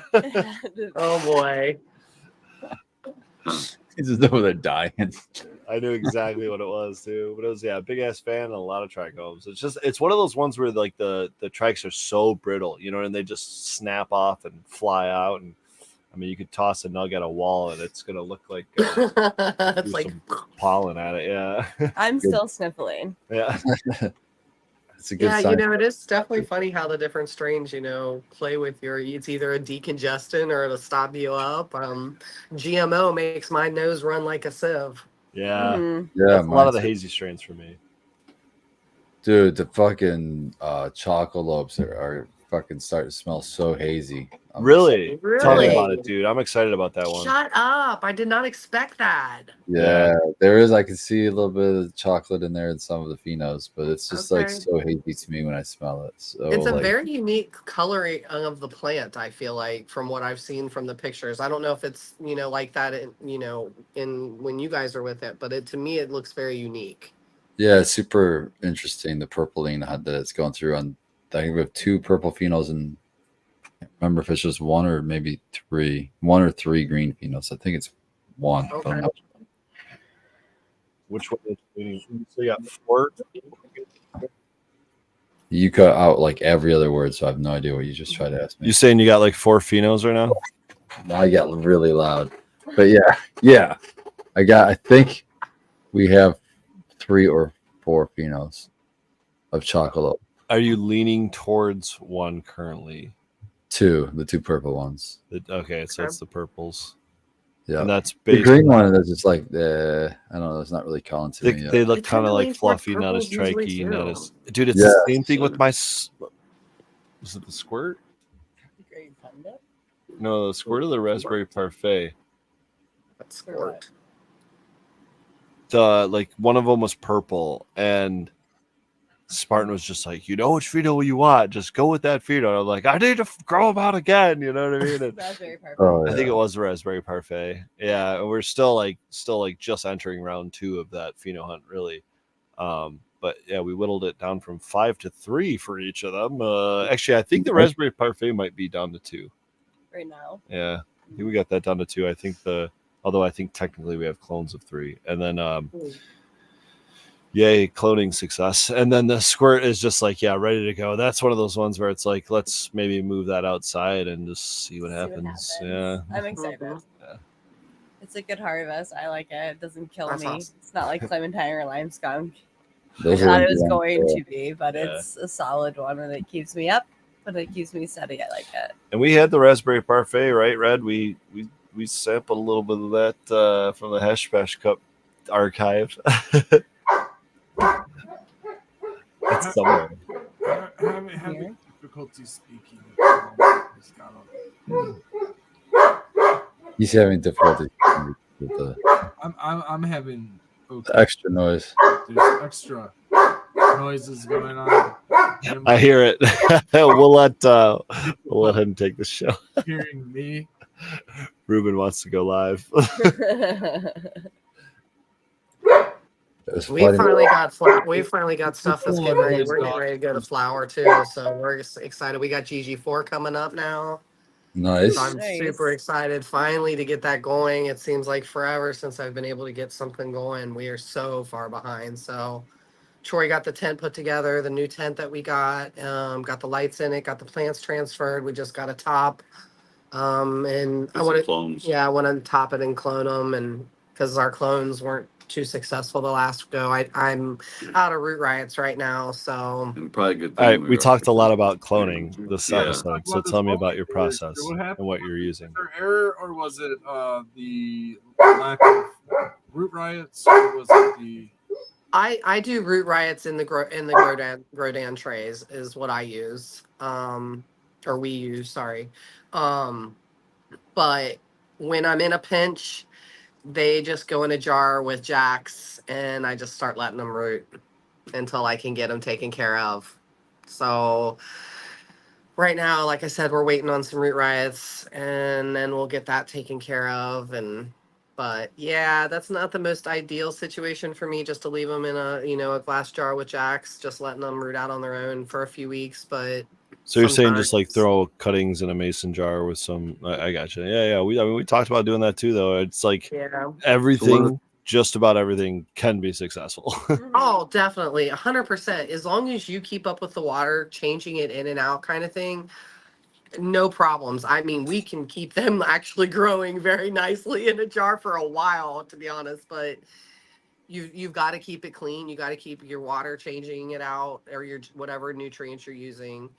Just keep an eye on them. Keep it a good environment, and I feel like that can be very successful. I've literally done that for a while and put them into not even root riots, put them right into pots and vegged them out and flowered. So it can be done. It's not ideal, but in a pinch, One thing I'll say to look out for while you're doing that is the other plants around it might overgrow and like block out some of the light That's from that like- jar, so you got to make sure you're getting plenty of light to that Mhm. also, and you're not getting a bunch of other, Mhm. because that's definitely how we lost one of the jars. Yeah. It's probably my Troy, fault. where that's I a good placed it, point, but man. I just want to tell other people about, that too, you got to watch out for Mhm. it getting enough light as well in there, any stage of the cloning, depending. I mean, it doesn't really matter what kind of method you go with, because I did the same thing recently. You're talking about those Floraflex cloners with the domes, right? I kind of tucked one of them like next to the table, you know what I mean? But I had to put it up on some 5-gallon pots stacked up, because otherwise they ain't getting anything for light, you know? Yeah. The other ones were on the table, but until I moved some of those plants into flower, they were getting pretty shaded out. So it's like, yeah, they're not really getting optimal conditions, because from my experience, clones like not a high amount, but a good level of light. You know, they like good direct light, just not high intensity, if you will. Like 200 to 300 ppf.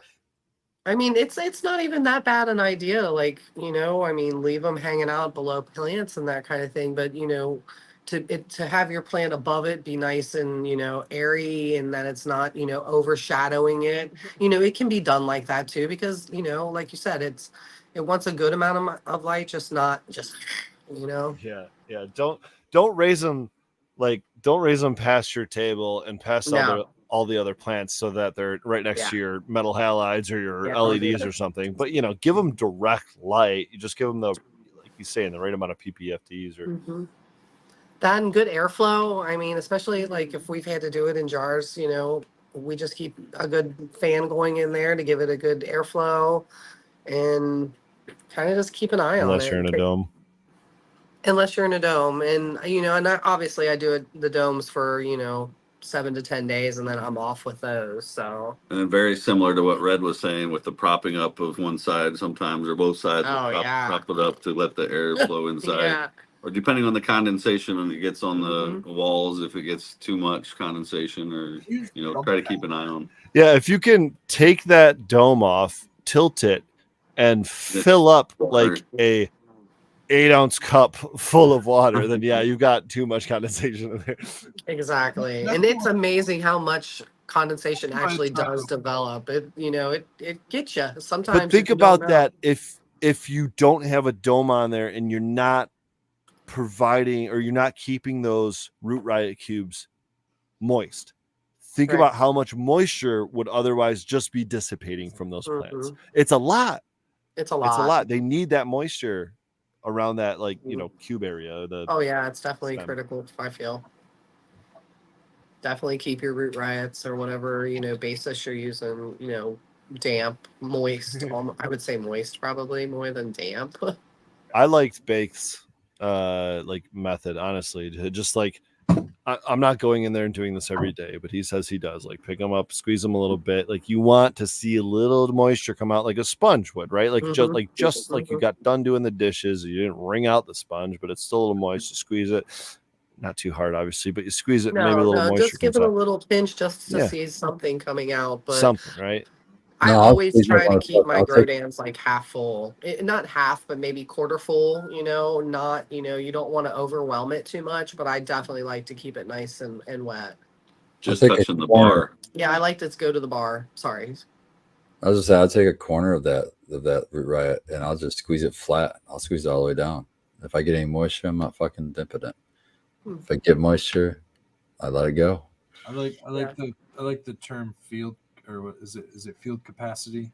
Field capacity, I think, is just to the point where there's a little bit of a drip coming out of it, you know.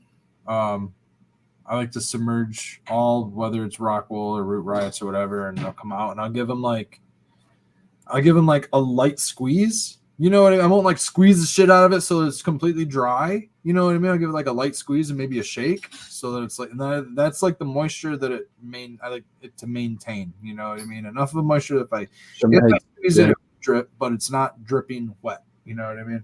Can you show me the squeeze and shake again? No.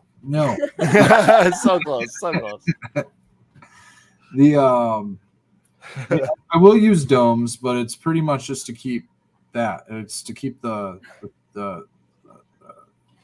root, the cubes, whatever I'm using, from drying out fast. But I don't like any moisture at all to build up on the dome, on the plastic at all.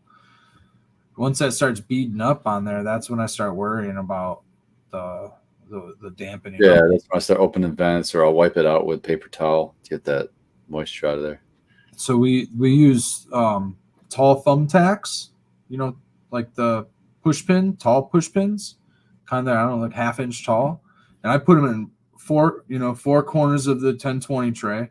So I forgot you did that. That's such a good idea. A couple of my 1020 trays have just already little pre-inserted holes, so they're a lot easier to go, and the thumbtacks go in, and because the plastic has a lip, it's not elevated, but it's also not contacting plastic to plastic, so it's not sealed closed. Like there's an air gap, but it's it's not like a huge air gap.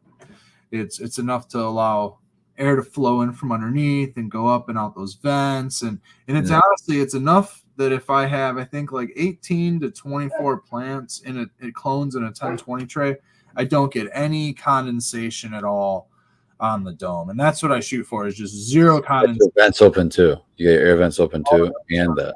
Yeah, all the vents. Cool. I'm also having to water the cubes every couple of days.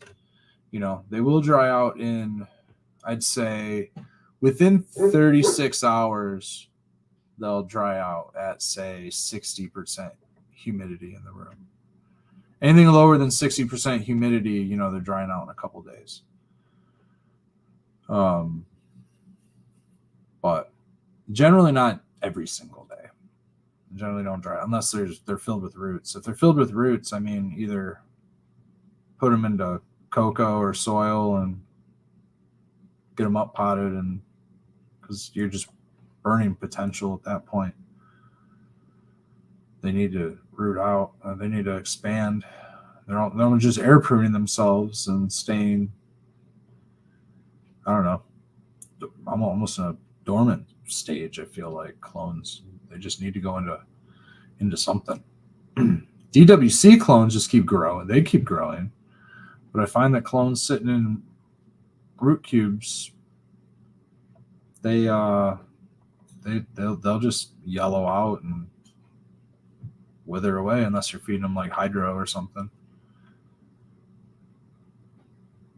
How long do you get, Spartan? You just do regular water, right? You're all organic in your soil, so. Dude, yeah, I'm just fucking doing water. I'll use that same rooting compound though that I got at, I think it was Home Depot 5 or 6 years ago on clearance.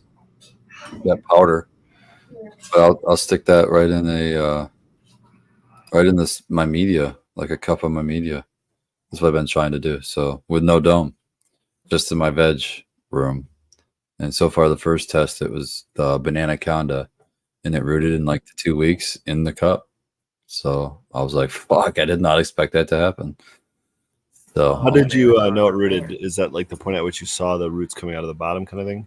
Yeah, I saw the roots coming out of the cup, like to the edge of the cup, because I had clear cups. So it rooted well before that, if you will. For sure. It filled out a pot in 2 weeks. Well, I didn't fill it out, but yeah, definitely. Probably another week and I had to do it. Yeah. It found the bottom. Yeah, exactly. Yeah, definitely. Yeah. So I was happy with it. Let's talk about that for a second, because I've noticed some plants shoot their tap roots just straight. I mean, you could go from like a solo cup to a 10-gallon, and it shoots a taproot straight to the bottom, and then it starts circling and finding it, kind of building out from there.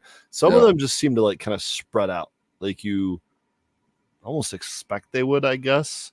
More illustrations, I think, online you're seeing, or even in books you're seeing, that kind of look like spread out, like from a lot of the plants we're growing. But some of these like hazy types, like a clementine in particular, likes to shoot this root right to the bottom and then find where the pot is and kind of assess it from there. It seems like. Yeah, I've got the same kind of thing with different strains, and I don't know what it is that controls that. I don't pretend to know. Oh yeah, I wonder if it's like the inverse of an auxin type, hormonal. Well, I think some strains like actually tend to be that way, like where they'll branch out, they'll do more lateral root growth than other strains. And I think it's just something with the genetics itself. I don't know if it's a stressor or not stressor. but it's definitely. I really have the branchers though. I tend to think the ones that just go straight down aren't. I like that outdoors for not having to water them ever, but indoors it doesn't help me much. That's a good point.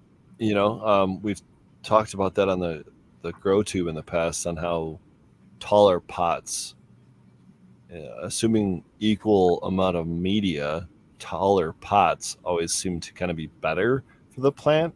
But at the same time, you're taking up more of that, headspace. And if you're dealing with like a low, 8-foot room or something like that, and you're on tables, well, guess what? You don't really have a whole lot of option to use tall pots. You know what I mean? So it kind of is what it is there. But, if you're rocking 14-foot ceilings or something, maybe we should go a little bit taller in our design than wider. Yeah, that would be one way to do it. I don't know. You'd have to be growing that specific strain, right? Right. That would take advantage of those lower levels of that media. I guess even if it didn't, it'd be fine. But it's gonna eventually get there. It just depends on how long you want to veg it, I guess. Exactly. Well, you guys got anything coming up here in the next week you want to talk about or anything before we send it for next week? We're going to be a Divine Cotton Gathering, a Brooklyn event. It's a nature event. It's an event about holistic living, natural community. Chris Trump will be there doing some demonstrations. So they're going to have some stuff on like KNF, fermenting. You can learn how to ferment foods. You can learn how to forage. You can learn, I think there's like archery. There's just all kinds of shit. It's a fun outdoors gathering, like-minded people. There's vendors for arts and crafts, and probably like soaps and stuff like that. Natural items. We got August 10th. There's Third Eye Craft Fair in Lapeer, Michigan. Check out Third Eye Craft Fair for that one. And then Clio Cultivation Cups coming up in August. Like August 23rd, 24th? Yeah, something like that. Something like that. Something in that range. I'm going to shout out the Lansing Rally, caregivers, patients, anybody affected with Michigan cannabis laws. That's September. September 12th, I believe was that one. Come out to Lansing Capitol and gather for that one. And then there's a harvest rally in October. Billy Strings is playing in October. We're going to go see him. We're also going to see Electric Light Orchestra in October. I got tickets from my father-in-law. Thank you. Very nice. Fucking sweet. Well, my stepfather-in-law. I should get that right. Because awesome. Father-in-law is technically my stepdad. All right, okay, fine. I'm sorry, father. I'm not. No technicalities. No technicalities. So yeah, Well, hope to see all you there. We will see you guys there and beyond. Love you all. Miss you all. Yep. Cheers. Hey, next time is gonna be 250, episode 250. This is 249, I believe. So yeah, it's kind of cool. Right. It's a milestone, man. Yeah. It is. Let's do. Let's celebrate. Yeah. Cheers. Cheers, everybody. guys. Let's have a great week. Quarter of 100. Jazz hands. 150